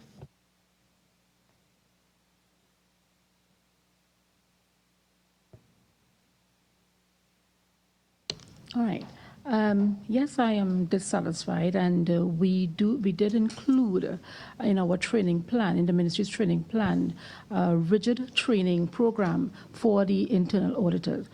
I want to point out to you that in accordance to the job description for an auditor 3 requires the professional qualification. However, the subsequent subordinates do not require that. And as such, we find that the members of staff within the internal audit requires additional training. Most of the time, as you would see in the document that we had submitted, when they are recruited by the DPA, the ministry has no control, and we a lot of time have to engage on the job training to ensure that they meet the needs of the ministry, as well as ensure that we adhere to all the existing laws. So many of times that we do on the job training, as well as we recommend formal training for our internal auditors. You hear me? Have you considered maybe engaging persons on contract to improve the unit as a short-term measure? Because I know from the other entities that came before us, they have been waiting for the staff on the establishment to come in. So have you considered that? I am sure this committee would know that the public service is plagued with the problems of contract employment as well as short-term employment. And where possible that I could desist from using that kind of services, I'll prefer to strengthen the public officers that are appointed as auditing assistants, as auditors 1s and 2s and 3s within the public service. But the issue of the response time, I mean, you have how many people, you said, on the establishment, and you're still waiting for them to come on board. And in the interim, the function would suffer, the unit would suffer, the work of the ministry would suffer. Right now, we only have almost a full complement. We only have 2 vacancies. So at the time we had completed this document for you, we did have some vacancies, about a good 35%. DPA has since filled most of our vacancies. Right now, we only have 2 vacancies existing within the internal audit unit. Member Martin. We'll fight for it. Madam Permanent Secretary, with respect to strengthening the unit itself, I am interested in finding what are the programs that the ministry has to ensure that it can train individuals within the ministry to function in the internal audit department. Is there an internal training mechanism, or do you rely on external training to ensure that the agency is fully functioning? Ask my auditor Shri, because she's a recipient. We do provide informal training. Every weekly or every fortnightly, our senior auditors who are experienced do conduct training internal, as well as IAA courses or any courses that we are made aware of. So we do attend all those courses as well. Okay, And therefore, the department itself is taking it upon itself to ensure that it is up to speed with the skills necessary to perform the function. It does not have to rely on outside help. It can develop it on its own internally.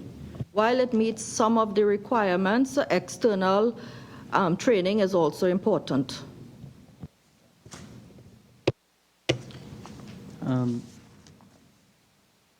Madam PS, was one of the pervasive issues that was identified in the report of the Auditor General would have been the issue of internal audit staff performing other administrative functions. Can you indicate, perhaps through your auditor tree, how common this problem is, or do you have this problem at all within your department? We still do have the issues of the internal audit conducting administrative functions at times, as well as providing the permanent secretary's office with other type of functions, such as what a check staff in the accounting unit will do.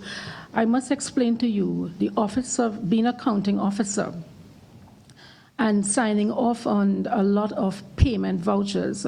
For me to be comfortable, I want to ensure that all the laws are adhered to when a submission is made to me. And there are times where I would call upon the internal audit to verify the vouchers before I approve the issuance of payment.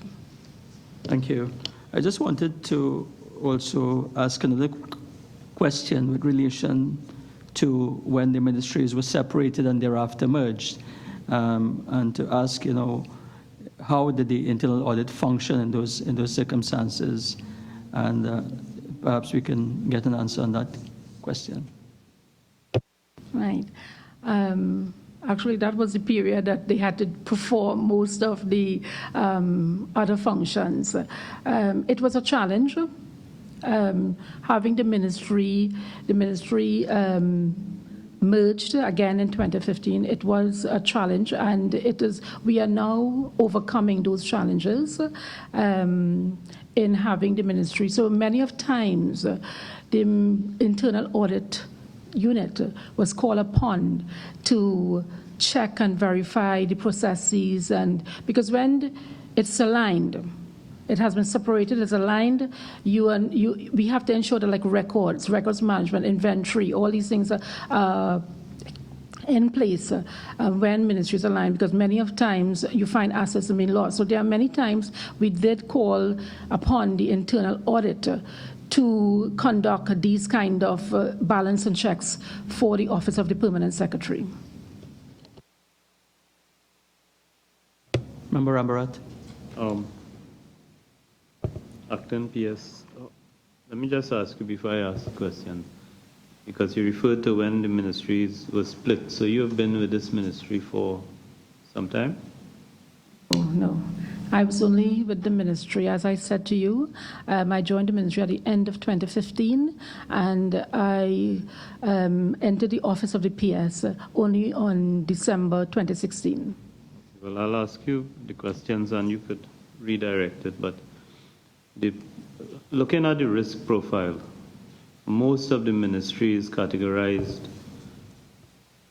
significant and above, significant, critical, major, critical, unacceptable. So much of the operations of the ministry is considered to be major or high risk. So that is one observation, and included in critical and unacceptable would be big chunks like PURE and URP. Now, compared to other ministries we've seen, and ministries reported by the Auditor General over time, you're not fully staffed in audit, but you're significantly staffed in terms of the numbers. You're 19 out of an establishment of 24. But then you make the comment that only 3 have professional qualifications. So the first question is, what is your assessment of the competence of the other 16 who you do not classify as professionally qualified, what, in terms of performing audit functions, what is your assessment of their competence to perform audit functions? Thank you, Member. As I indicated before in my comments, we have recognized that the minimum requirements for the jobs of auditing assistants, auditors 1 and 2, are not adequate to be able to audit in the environment that we are in today.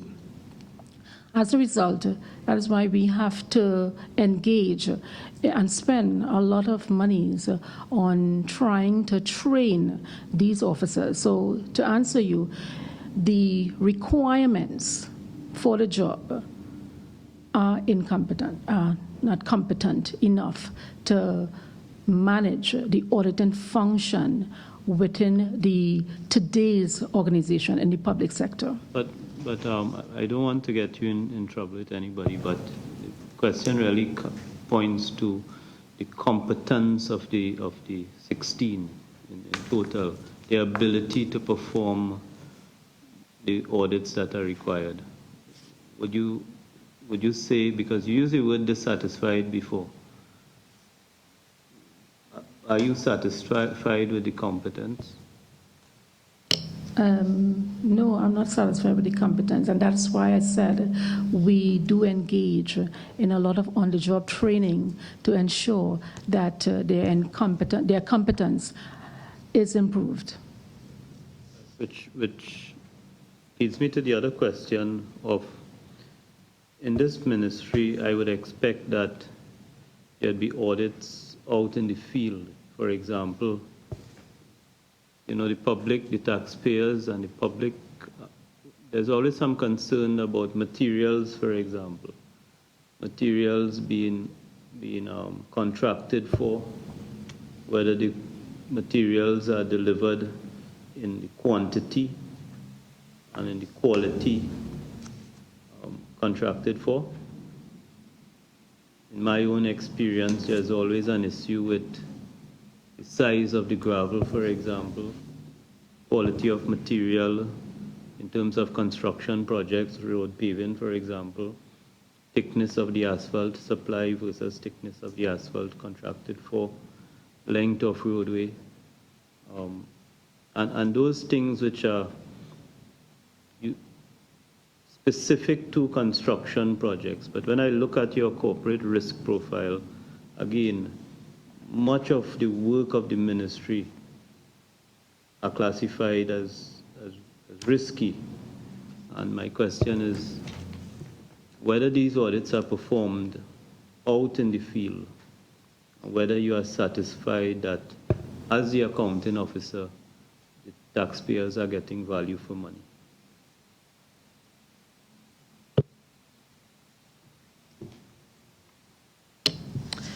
Thank you, Member, for that question. I can safely, I cannot say whether I'm satisfied or not. What I can say is that together with the Internal Audit Unit and the engineers would advise us on the gravel size and the right texture of asphalt. And so we depend on our engineers to indicate to us, and they are required to monitor those projects and the materials and supplies for each construction site. And they are required to complete the completion certificates, progress reports on these type of materials and the works that have been done on construction. So that's why I can't tell you whether I'm satisfied or not. As soon as we see there are weaknesses, because we do spot checks. We have done many spot checks, and where we see the weaknesses, we try to strengthen it. We are not perfect. It's a work in progress. Member Mahabir. Thank you very much, Mr. Chairman, again. And I want to follow up on a question that was raised by Minister Rambarat, and that is in reference to the URP program. I see you have given it a risk level of 9, and it's audited or projected to be audited every single year.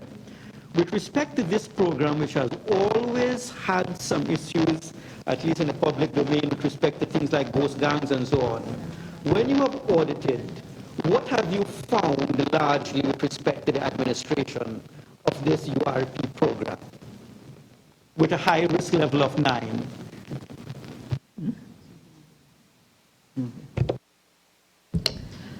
Chair, I would like to send this response in writing. However, I would like to make a comment based on, but I would definitely like to send this response in writing. The comment is this response in writing based on the fact that there's a risk level of 9? Okay, thank you very much. I would like to make a comment on that. We recognize that the program, my minister and myself recognize that the program is not being utilized as it's supposed to, and we have taken measures to bring the program back into what it's supposed to be. Looking forward to your response in writing on the URP program. Thank you very much. Member Olivier. If I may just get some clarification now, where you have listed these various, the corporate assessment, and you indicate a risk level. Is it that this risk level is the inherent risk, the current risk, or the residual risk level that you have identified? I think if you indicate that, that will provide some clarity.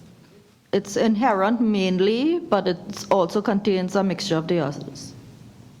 Well, for clarity, it would probably be better if you state what risk level you're presenting, because if you just indicate a risk level without stating it's inherent, it may give the wrong impression that the residual risk is also at the high level.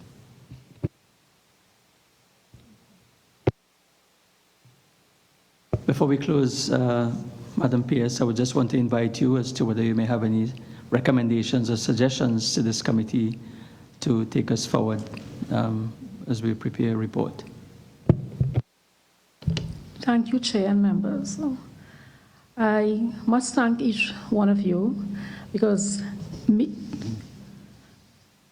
being called upon on committees like this, we get an insight on how the public or officials like yourself view our organization. And there are times when we would think that we are doing everything possible and we are adhering to all the laws, but there are times that we may not meet the needs of the country, the public, the customer service. And when we are called upon these committees, we learn. And I want to thank you for all the comments and the questions that you have asked and you have made today. I would like to let you know the ministry is committed through its activities in ensuring that all citizens receive optimum service in a cost-effective environment. We take away today your comments, and where we need to strengthen our processes, we will do.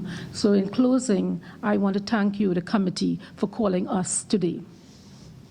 Thank you very much, Madam PS, for taking the time. On behalf of the members of the committee, I want to thank you and your team for appearing here this afternoon, and to thank the members of your team, Mr. Yearwood, Mr. Clark, Mr. Jogi, Mr. Yearwood, Ms. Chattergoon, Ms. Changur, and Mr. King, and to see that you're now excused.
Good afternoon, members and officials of the Ministry of Labour and Small Enterprise Development.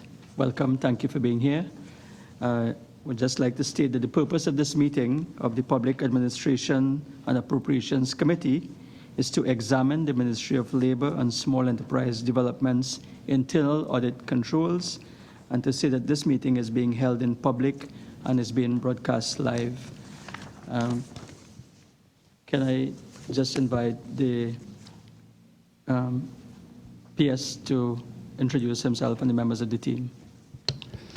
Good afternoon, Mr. Vice Chairman. My name is Dalki Tali. I'm acting PS. On my left is Mrs. Shanmati Singh Nixam, acting Deputy PS. Then Mrs. Marcia McKellar, acting Deputy PS, followed by the Senior Legal Officer, Mrs. Bundu. On my left, Ms. Shamin Harris, Auditor 2, acting. Fisher Ramsundar, AE1, Accounting Executive 1, acting. And extreme left, RT Bidesi Maraj, acting Senior Planning Officer. Thank you, PS. I'll just ask the members of the committee to introduce themselves, starting from my extreme right. Pleasant good evening. Alison Bash, member. Good evening, Nicole Olivier, member. Dineshwar Mahavir, member.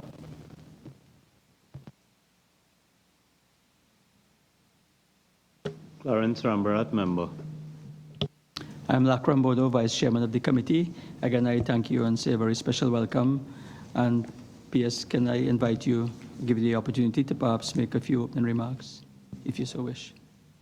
Thank you very much, Mr. Vice Chair. The role of the Ministry's audit is to provide independent, objective monitoring and to assure that the Ministry's risk management, grievance, governance, and internal control processes are operating effectively so that the Ministry may achieve its objectives. In pursuance of this, the Ministry's the report really directly to the Accounting Officer, the Permanent Secretary. And the primary purpose, as seen by the the officer, is that the audit function assist him in properly discharging his duties and responsibilities as mandated by the financial regulations and the Exchequer and Audit Act. In our case, the unit also provides internal audit function for the RRCB, the Registration, Recognition, and Certification Board. In terms of our general operation, we operate with an annual plan. The staff is small. It's comprised of 6 persons. There are 3 sub-professionals.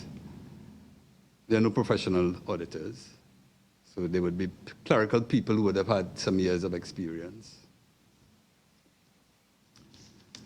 The majority of the work done is centered currently on the examination of expenditure and subsidiary reports, the checking of inventory, materials and equipment, the verification of records, including P&L, contract leave and related worksheets. There's usually difficulty in completion of the annual work plan, and it's usually due to staffing, limited capacity and training issues. We recognize that there is a need to expand the scope of the audit function. We have seen your recommendations. We recognize that there are quite a few things that we have to do. There are some we have commenced. we look forward to this being an exercise which we hope can help us in getting some of the relevant changes that are necessary. Thank you. Thank you, PS. I'll invite Member Rambara to lead off the discussions. Thank you. PS, your work plan for 2017 talks about problems identified by the Auditor General and Controller of Accounts. What problems have been identified by the Auditor General and Controller for you to address in your work plan for 2017?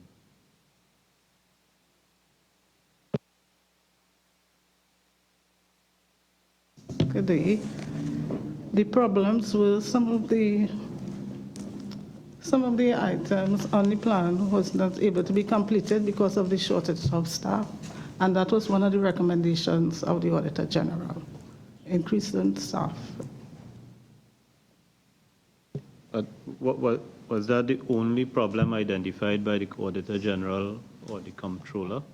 No, there were other minor areas in accounts, dealing with the maintenance of the records,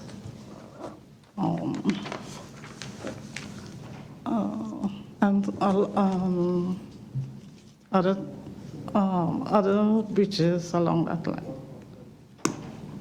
Mainly dealing with maintenance of the records. We also had with the security of certain records, so it was along that line. Thank you. Okay. Member Olivier. Thank you. Mr. PS, in your opening remarks, you indicated that, that the auditors, Auditor 1 and 2, they're sub-professionals. So I take it to mean that, is there an establishment position for an Auditor 3 within the structure, the establishment structure? Mr. Chairman, the answer to that is no. It's not uncharacteristic of small ministries to only have sub-professionals. It's only the very larger ministries so far that have been able to be provided with professional auditors. Have you made any recommendations, or have you made any requests then of PMCD to reconsider the audit staffing structure within Malsad? In terms of audit, the proposals we have made, and some of which we have been successful, would have been to have additional strengthening of the staff, and that got us an auditor 2 in the recent past, and an audit assistant in the more recently. So you're seeing incremental progress? Yes, but our work has quadrupled. Okay, I understand. In terms of the recommendations which would be made from the work that is done by your current staff, how responsive has the ministry been in implementing these recommendations? I know, for example, one of the issues raised in terms of records, we are in the process of doing the physical work, the infrastructure work, in terms so that the accounting records can be protected. In terms of some of the practices, we have made quite a lot of changes in terms of our internal operating procedures based on comments and the recommendations of the audit. Some of the things, some of the issues raised require, in some of the areas like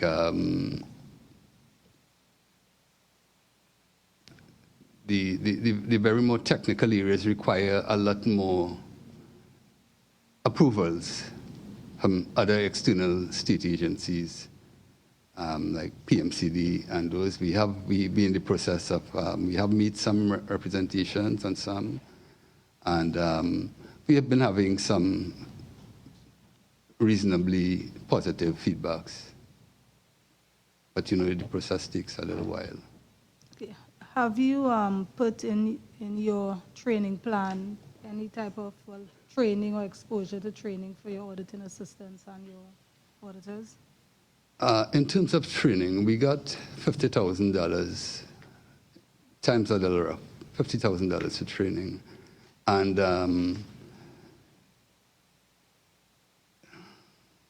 the needs are so great. The ministry has about 15 different departments doing different critical things. Inspectorates and those things, who are in need of, you can't go out to the public to provide services.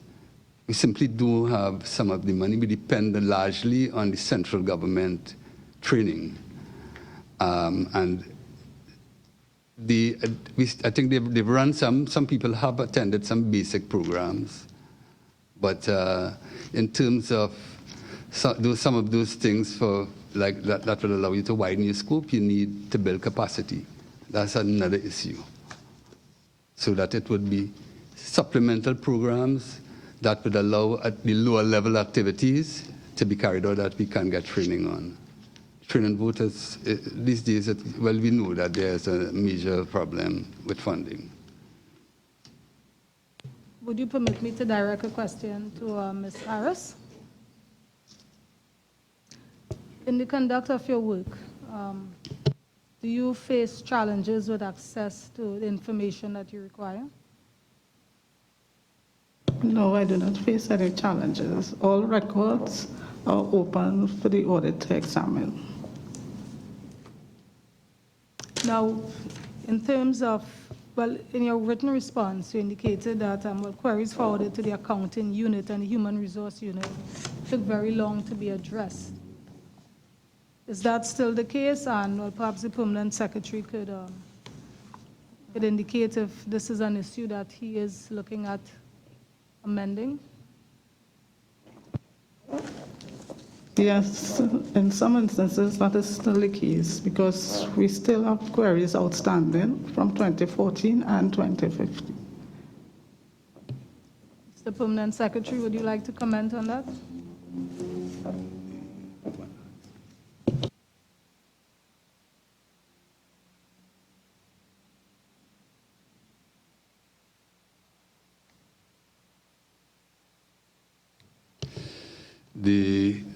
Mr. Chairman, some of the areas in terms of the HR would be outstanding P&L. That's us, pension and leave records, which is a critical item for retiring public officers. We know some people are going home in 3 years and they haven't received any money. Sometimes P&L would be due from another department, and the role that HR would play would be to contact the other department. If you work, say, Ministry of Works before you came to Labour, they are supposed to prepare your P&L, audit it, and send it with you. In most cases, that hasn't happened. So that's one of the areas for delays. We have had problems with contract people who on contract employment, having their P&L prepared even though they worked with us. Simple reason, sometimes a contract terms and conditions, you would not get determination of it by another agency. The contracts might come to an end, and that's quite common. Right, so that some of those will hinder. Right, I'm not aware of cases where there's some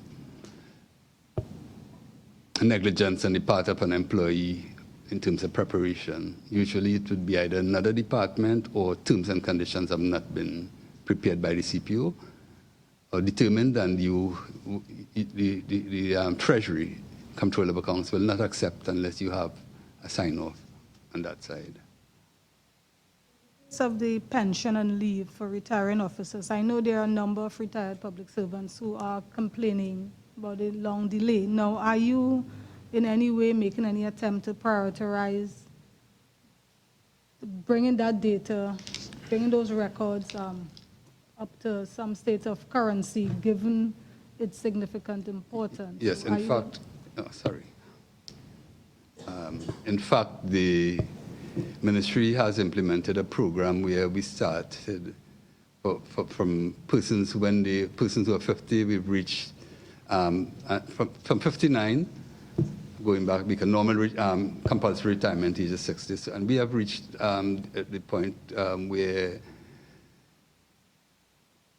quite the majority of records for persons who are in 45 would be ready. It will be 2 years behind current being ready. It means that in the final year you speed it up. The most times we have problems now in terms of, and we have reorganized a unit, a pension and leave unit. Well, we haven't brought anyone on contract. We didn't have money for that, so we assigned an accounting assistant with the relevant experience to manage it. And we have been getting quite a lot of results. But as I said, there are some problems that are beyond the ministry. So we follow them up, right, and depend on the other ministries who would have outstanding P&L, or when terms and conditions are not determined, we have to follow up with the relevant agency. Member Bash. One of the pervasive issues identified in your submission is the shortage of staff. Can you tell us how long the unit has been operating without its full complement? And also, what is the status of the talks with the Director of Personnel Administration?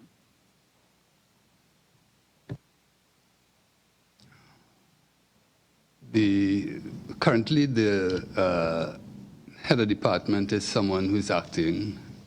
That's the Auditor 2. And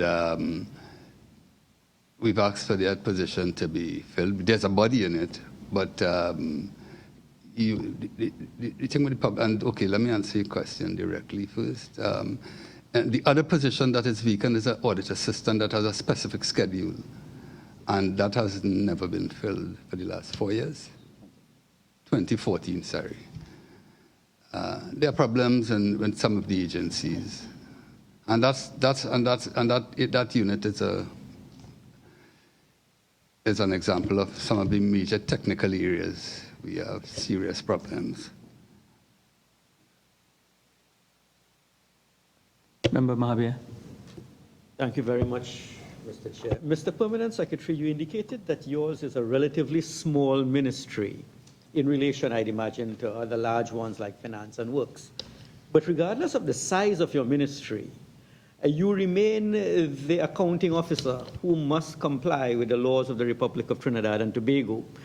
And I'd like to ask, how have you benefited as accounting officer from having an internal audit unit to identify high-risk areas within your organization, small as it is, so that all the laws of Trinidad and Tobago are adequately complied with by the employees of your ministry?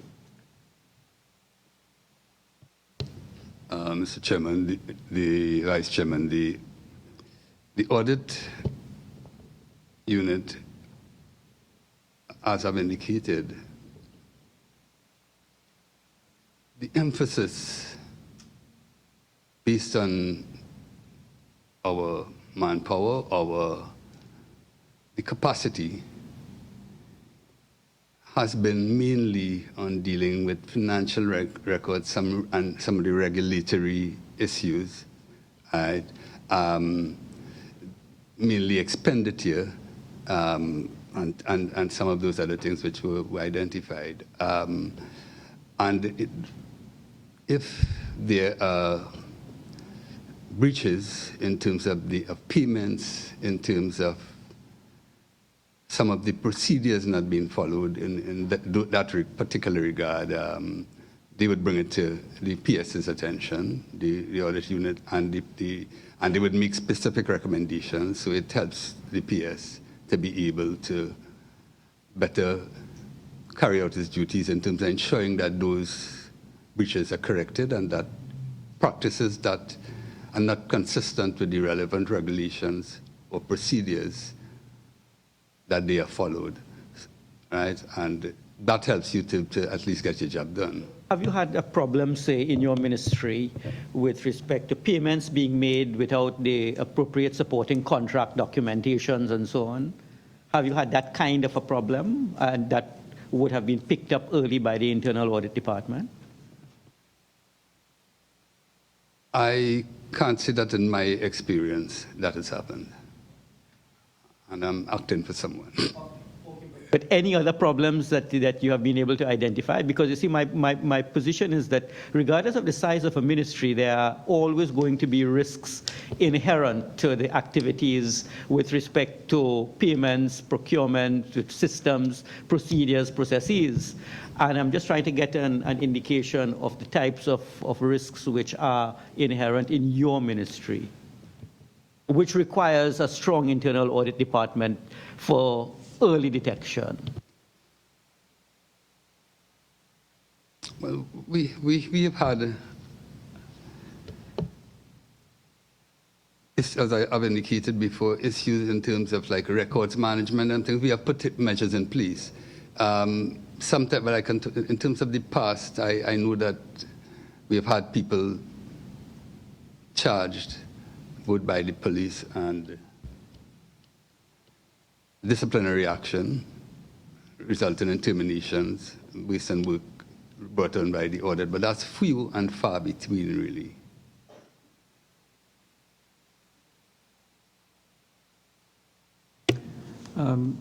Before we close then, Deputy PS, can I invite you, perhaps if you would want to make any suggestions or recommendations to this committee in terms of how we can assist you going forward? As conceived in the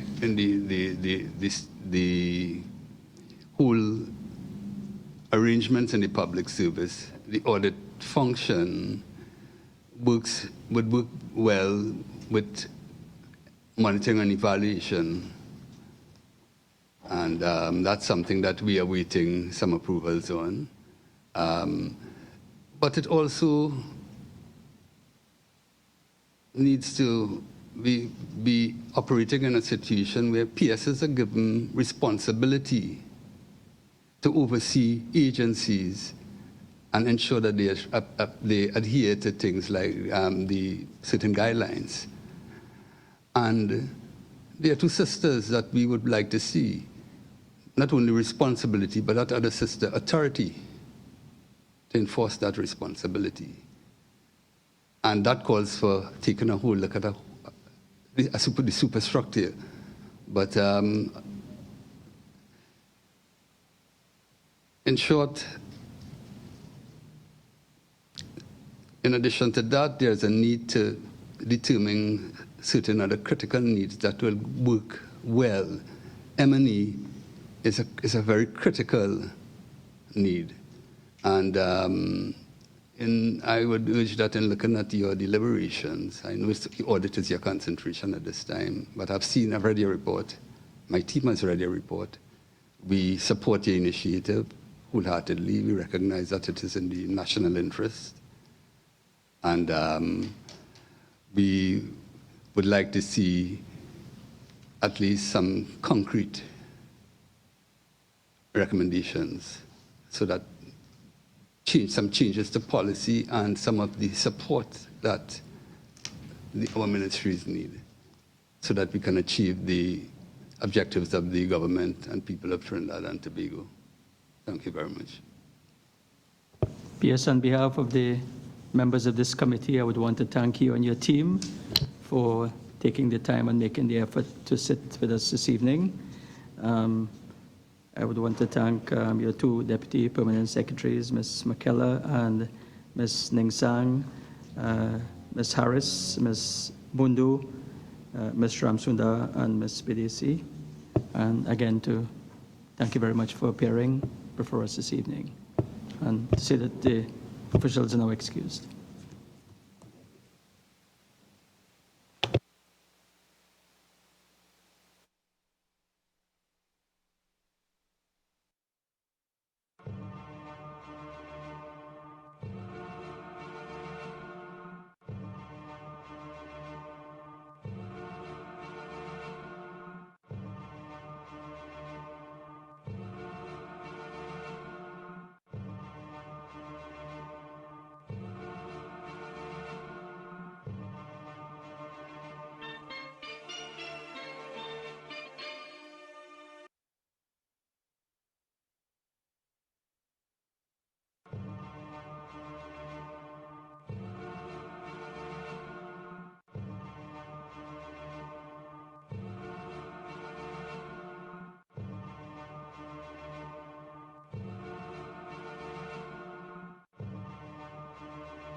Good afternoon, officials of the Ministry of Energy and Energy Industries.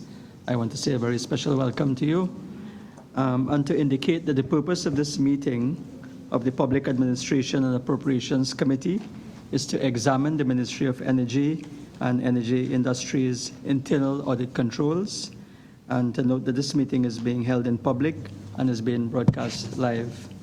Again, say a special welcome to you, and invite you, PS, to introduce yourself and the members of your team. Thank you, Chair, and good afternoon to other members of the committee. The team from the Ministry of Energy and Energy Industries is, as you see, diverse in recognition, special recognition of today as International Women's Day. The composition, as you see, is predominantly female.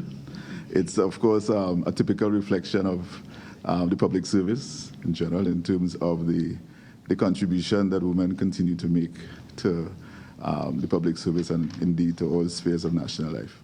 So we're happy to be here this afternoon to respond to any questions you may have. As you know, we made a submission to the committee in response to some questions that were raised, and we hope our responses were adequate. But certainly, in terms of any additional information, the team is here ready to respond to your questions. So I'll ask the team through you, Chair, to introduce themselves. I'll start with at the left, and we'll come right down. Good afternoon, Geisha Dean, the accountant too.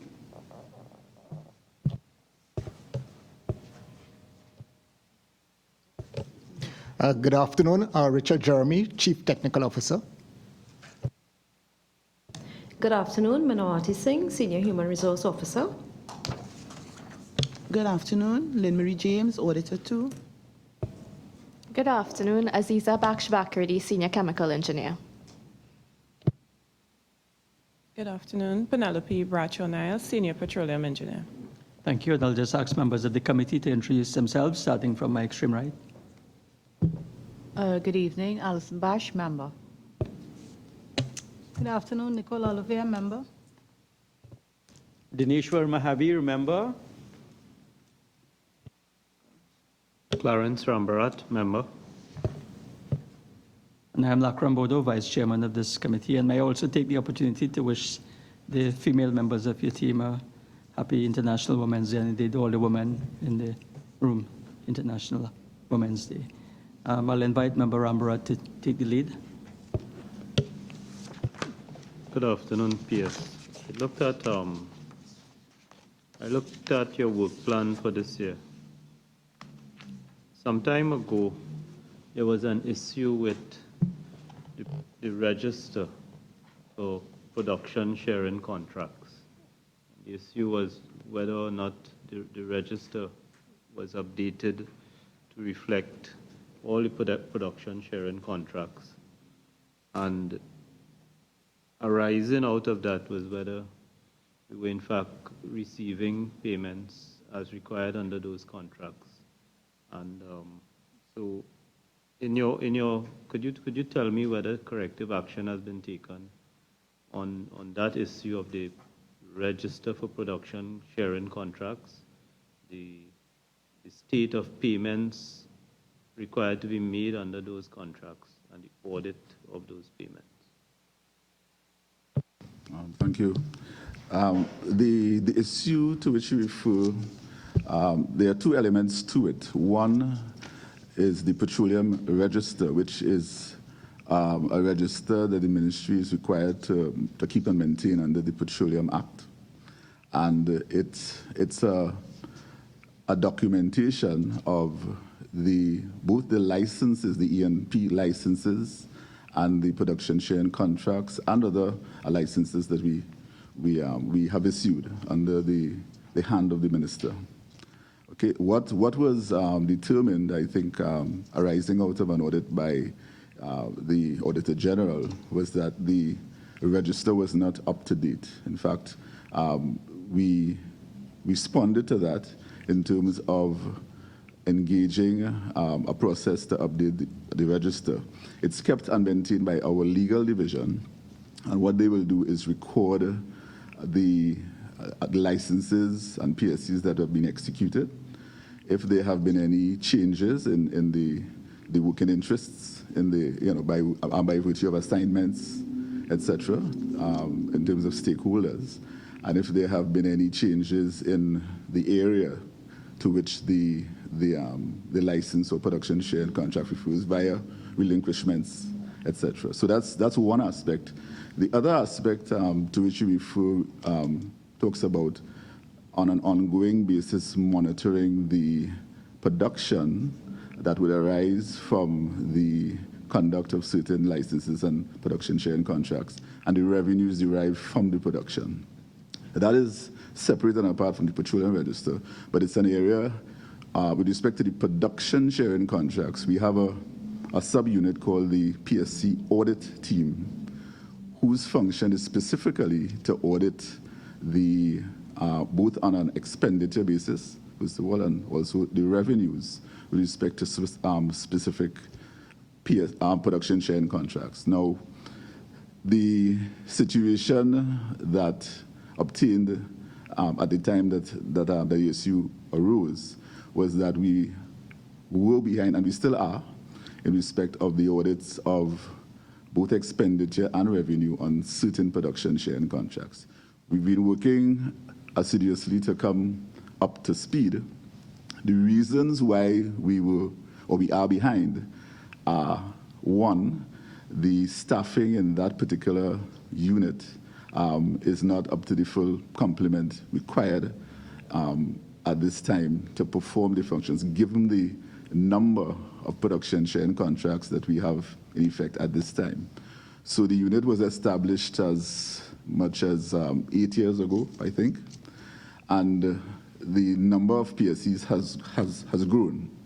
We have, in fact, in our plans for restructuring, an expansion of that particular unit in order to have the capacity to deal with the number of production sharing contracts and licenses that we have in effect. But at this time, of course, we are trying to make up ground. In order to treat with some of that, we've engaged some short-term contract people to provide services in order to assist, but that's just an interim measure. We currently have a proposal before being considered by PMCD, which we see as the longer-term solution to have the capacity to treat with that. So that's the other piece of it in terms of having that capacity and the capability to, on an ongoing basis, monitor and ensure and give the assurance that, in fact, we are getting or there is compliance with the particular contracts in effect. Complete my question with question on the fuel subsidy, because again, I recall an issue. Could you just describe to us how the auditing of payments under this fuel subsidy works and the extent to which you rely on the integrity of the dealerships or the dealers? For this question, I'd want to, through you, Chair, if I'll ask Ms. Bashbakudi to just give a little insight into the way, the process. I can fill in after, but I can, allow her to just describe in brief terms. You are asking about the manner in which the subsidy payments are made? I'm asking the audit role in the fuel subsidy. There's a requirement from the ministries and to provide audit functions in relation to the management of the fuel subsidy. So I wanted to know how it works on a day-to-day basis. On a monthly basis, the subsidy claims are submitted by the two wholesale marketing companies, NPMC and Unipet, and those claims are reviewed internally at the Subsidy Verification Unit of the Ministry, which was established around 2011. They currently receive sales volumes from the marketing companies, and they have extended that to stations as well and peddling companies to calculate back and try to get a handle on the claims, to reconcile the claims themselves in terms of volumes.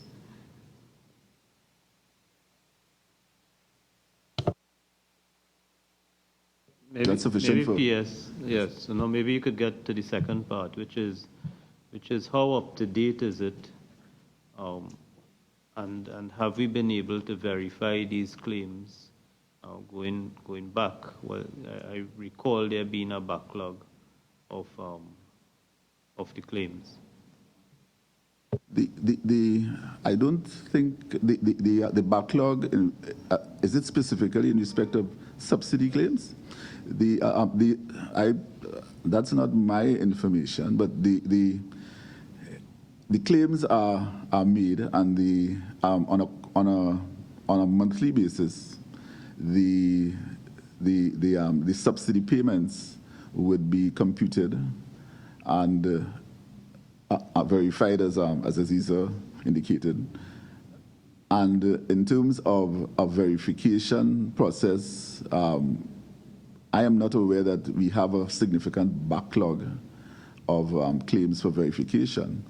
What I think is outstanding relates, to my mind, to the payments from the wholesalers back to Petrotrin, so that that cycle that would the companies purchase fuel at a price from Petrotrin, and they actually would wait on remittances in terms of the subsidy claim before, to allow them to be able to remit funds back to Petrotrin.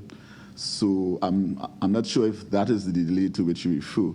One of the reasons for that delay is really one of a flow of funds issue. The subsidy is covered by two elements. One is the petroleum levy, the petroleum production levy, which is levied on the producing companies based on their production level and their percentage of production, but there's a cap at 4% of their gross. And then there is a fund established in the Treasury where any amount of subsidy payable in excess of the levy would have to be paid by the government to the wholesalers, and then they remit back to Petrotrin. There have been delays with that remittance in terms of the management of the flow of those funds to completely discharge. Thank you very much, Mr. Chair. And again, a follow-up from my colleague, Minister Rambarat.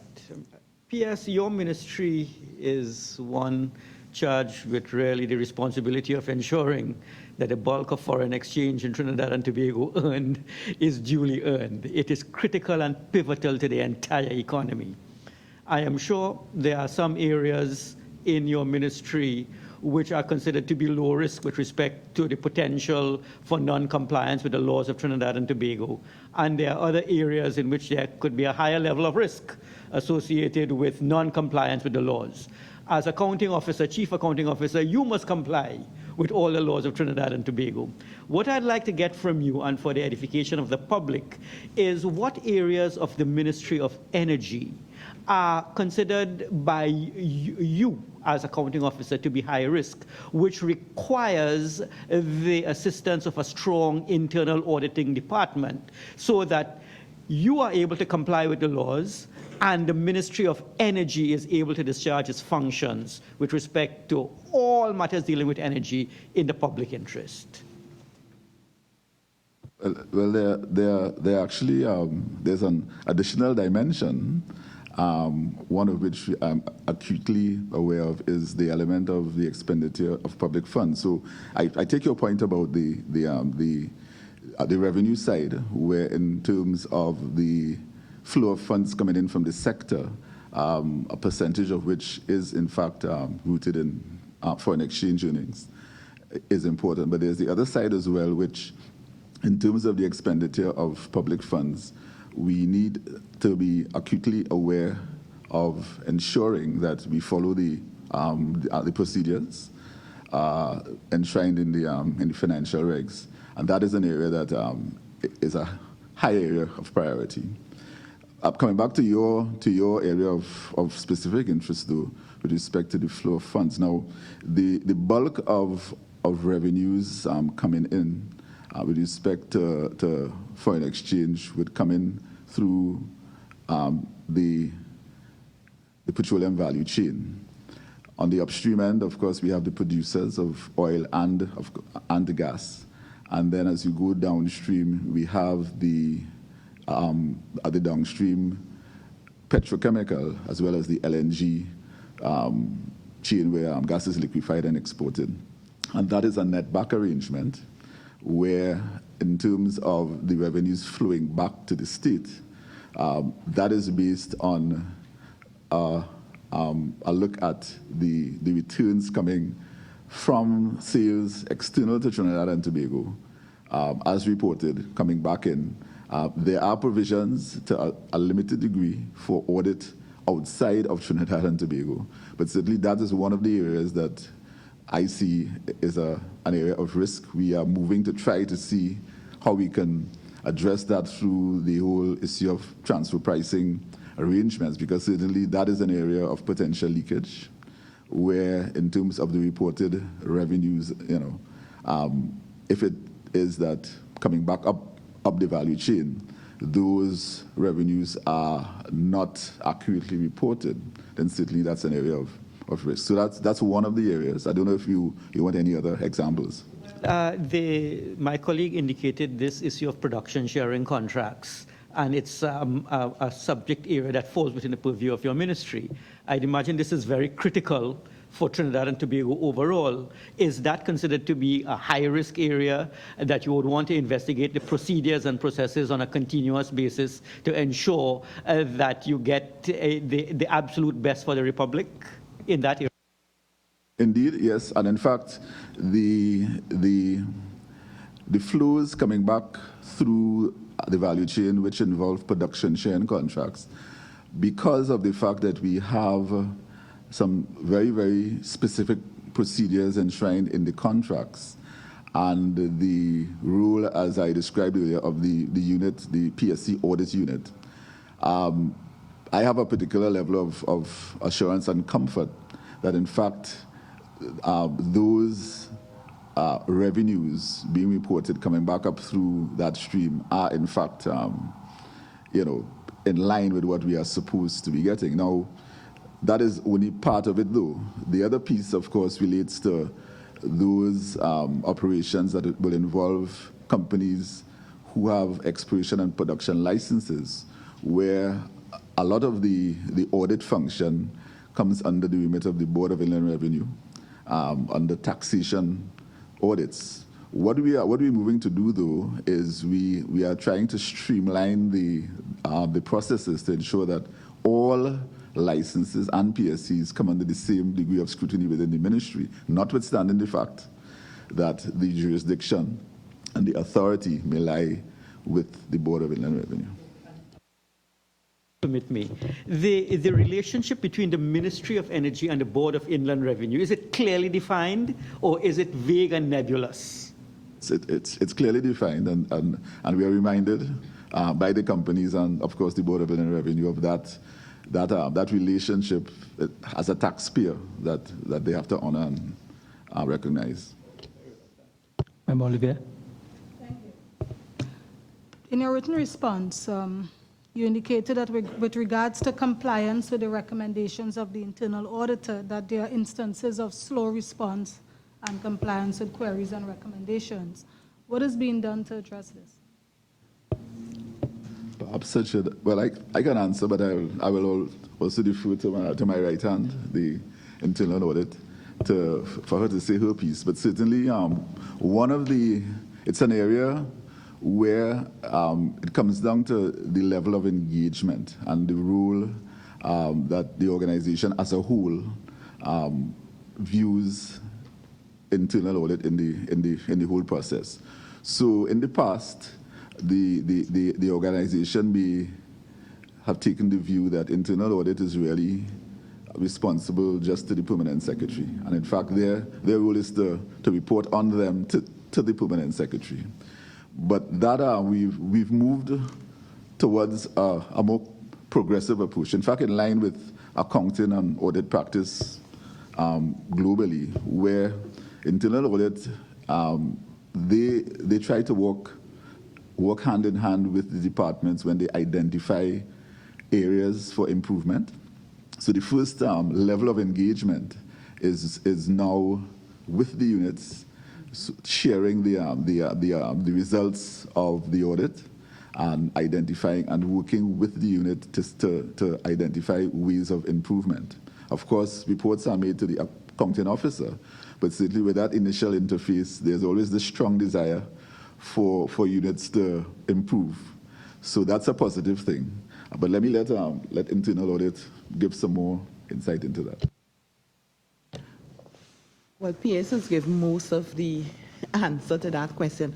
But yes, the permanent secretary has exposed me to a level of training that has enabled me to change the way I do internal auditing. And so now, instead of reporting directly to the PS, we would liaise with the heads of the department, identify what issues we have seen during our audit, identify a time period. We would give them a time period to address the issues we may have raised. We would work with them to ensure that they are able to address some of the issues that we have identified. So in fact, by the time the report reaches to the permanent secretary, most of those issues have been identified. So for this last financial year, we have had a greater level of compliance, a greater level of accountability, because we've been working with the heads of departments instead of directly with the permanent secretary. If I may direct my question to the auditor as well. So in your work, does it encompass all areas of governance, risk, and compliance? And what role does the Internal Audit Department play in risk management within the ministry? Okay, risk management is a new area and focus of the Internal Audit Unit. As you may be aware, initially, well, for all the years, internal audit has been mainly focused on financial accounting and financial accountability. The Auditor General has asked us to expand our role to include risk management, and so I have included some aspect of risk management in my work program. And for example, I can give you an example. We have looked at the occupational health and safety in respect of occupational health and safety within the ministry in our head office and our San Fernando office, where we have looked at the processes and the procedures that are in place in the organization to address whatever issues may come up with respect to health and safety and any threat assessments. We have been doing a threat assessment as well as a vulnerability assessment in the two departments to ensure that we are compliant with the Occupational Health and Safety Act. That's just one example. Sorry. Just one final question. Well, in your submission, you included an internal audit activity charter. Has it been signed off and executed? Yes, it has been signed off by the accounting officer, and we are now in the process of executing. For January, we mainly concentrate on our appropriation account, so we are now into the current financial year, and so we are in the process of executing the internal audit charter. Member Bash. In your submission, you've indicated a shortage of staff. Hence the reason why a proposal was submitted to the PMCD. Can you inform the committee of when the proposal was submitted and what is the status? Chair, would you allow me to let our Senior Human Resource Officer respond? The proposal to PMCD was submitted in January this year. The status on it, I would like to indicate that PMCD is still reviewing the proposal. What are the immediate plans for the staff in the internal audit unit in terms of training and development? Again, if I can defer to the senior HR. Presently, the audit unit comprises of four positions, established positions. Notwithstanding 4 persons, we have extended several remedial and developmental training afforded to them. I can submit to you all in writing some of those training because it's a long list. Okay. Just to add to that, over the last year and a half, internal audit has been the focus of a lot of intense training and development, because we have recognized that notwithstanding their efficiency at a certain level, because of the expanded role, we see for them both now and in the future, there's that need for training up. So we have, in fact, extended significant training interventions directed at the staff of internal audit.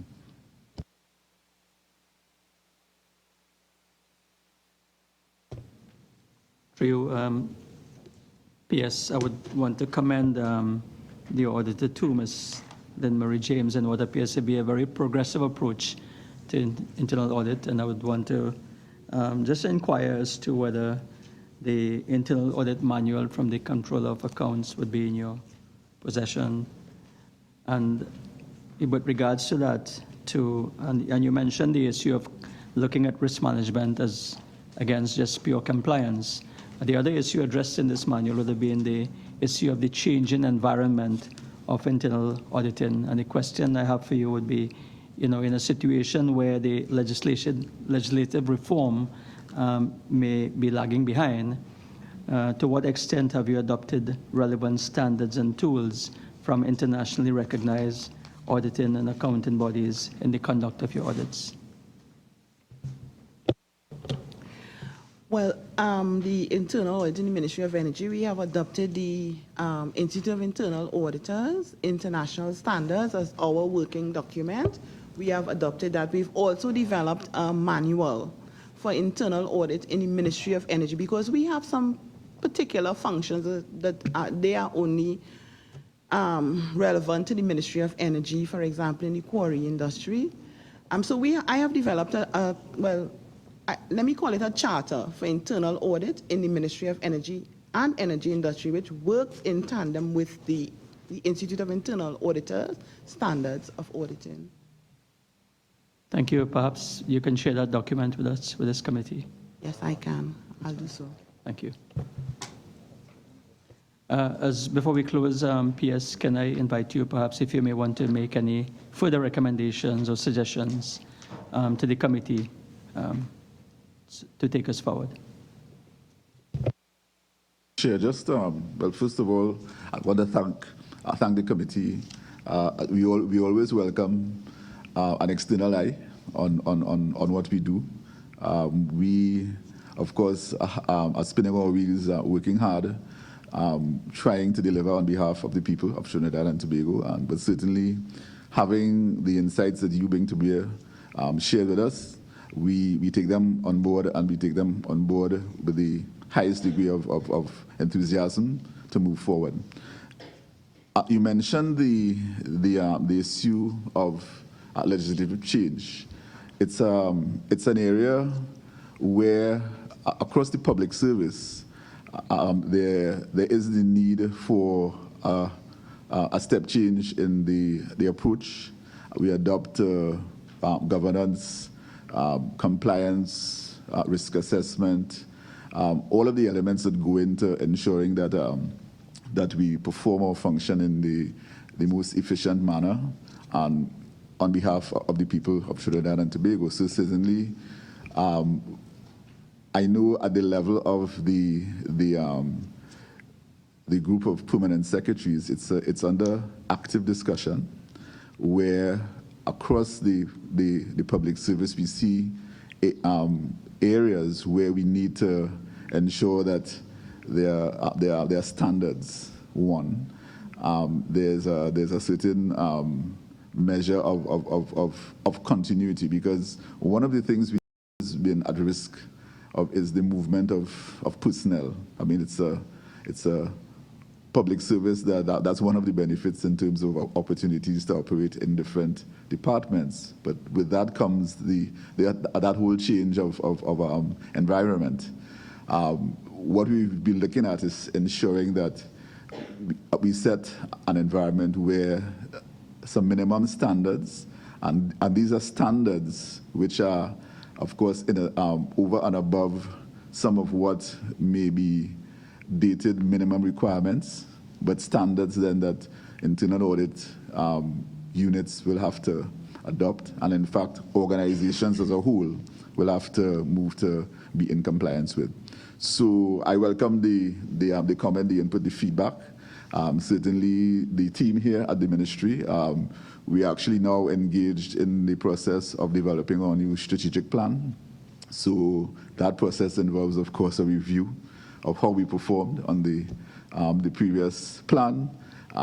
So that whole, have we complied, have we actually delivered in terms of value for money with respect to the expectations of our stakeholders is under review, and how do we chart a course forward, which is part of the work of the team. So the team assembled here represents some of the parties involved in that exercise, and together with us back at the office, and certainly we're very enthusiastic in terms of how we can deliver going forward on behalf of Trinidad and Tobago. Yes, lastly, on behalf of the members of the committee, I would want to thank you and your team, Ms. Lynn Marie James, Mr. Jeremy, Ms. Dean, Ms. Singh, Ms. Bakridi, Ms. Niles, for taking the time and making the effort to appear before us this evening. And again, to thank you and to wish you a safe journey home, and to say that Thank you very much, Chair. No, excuse.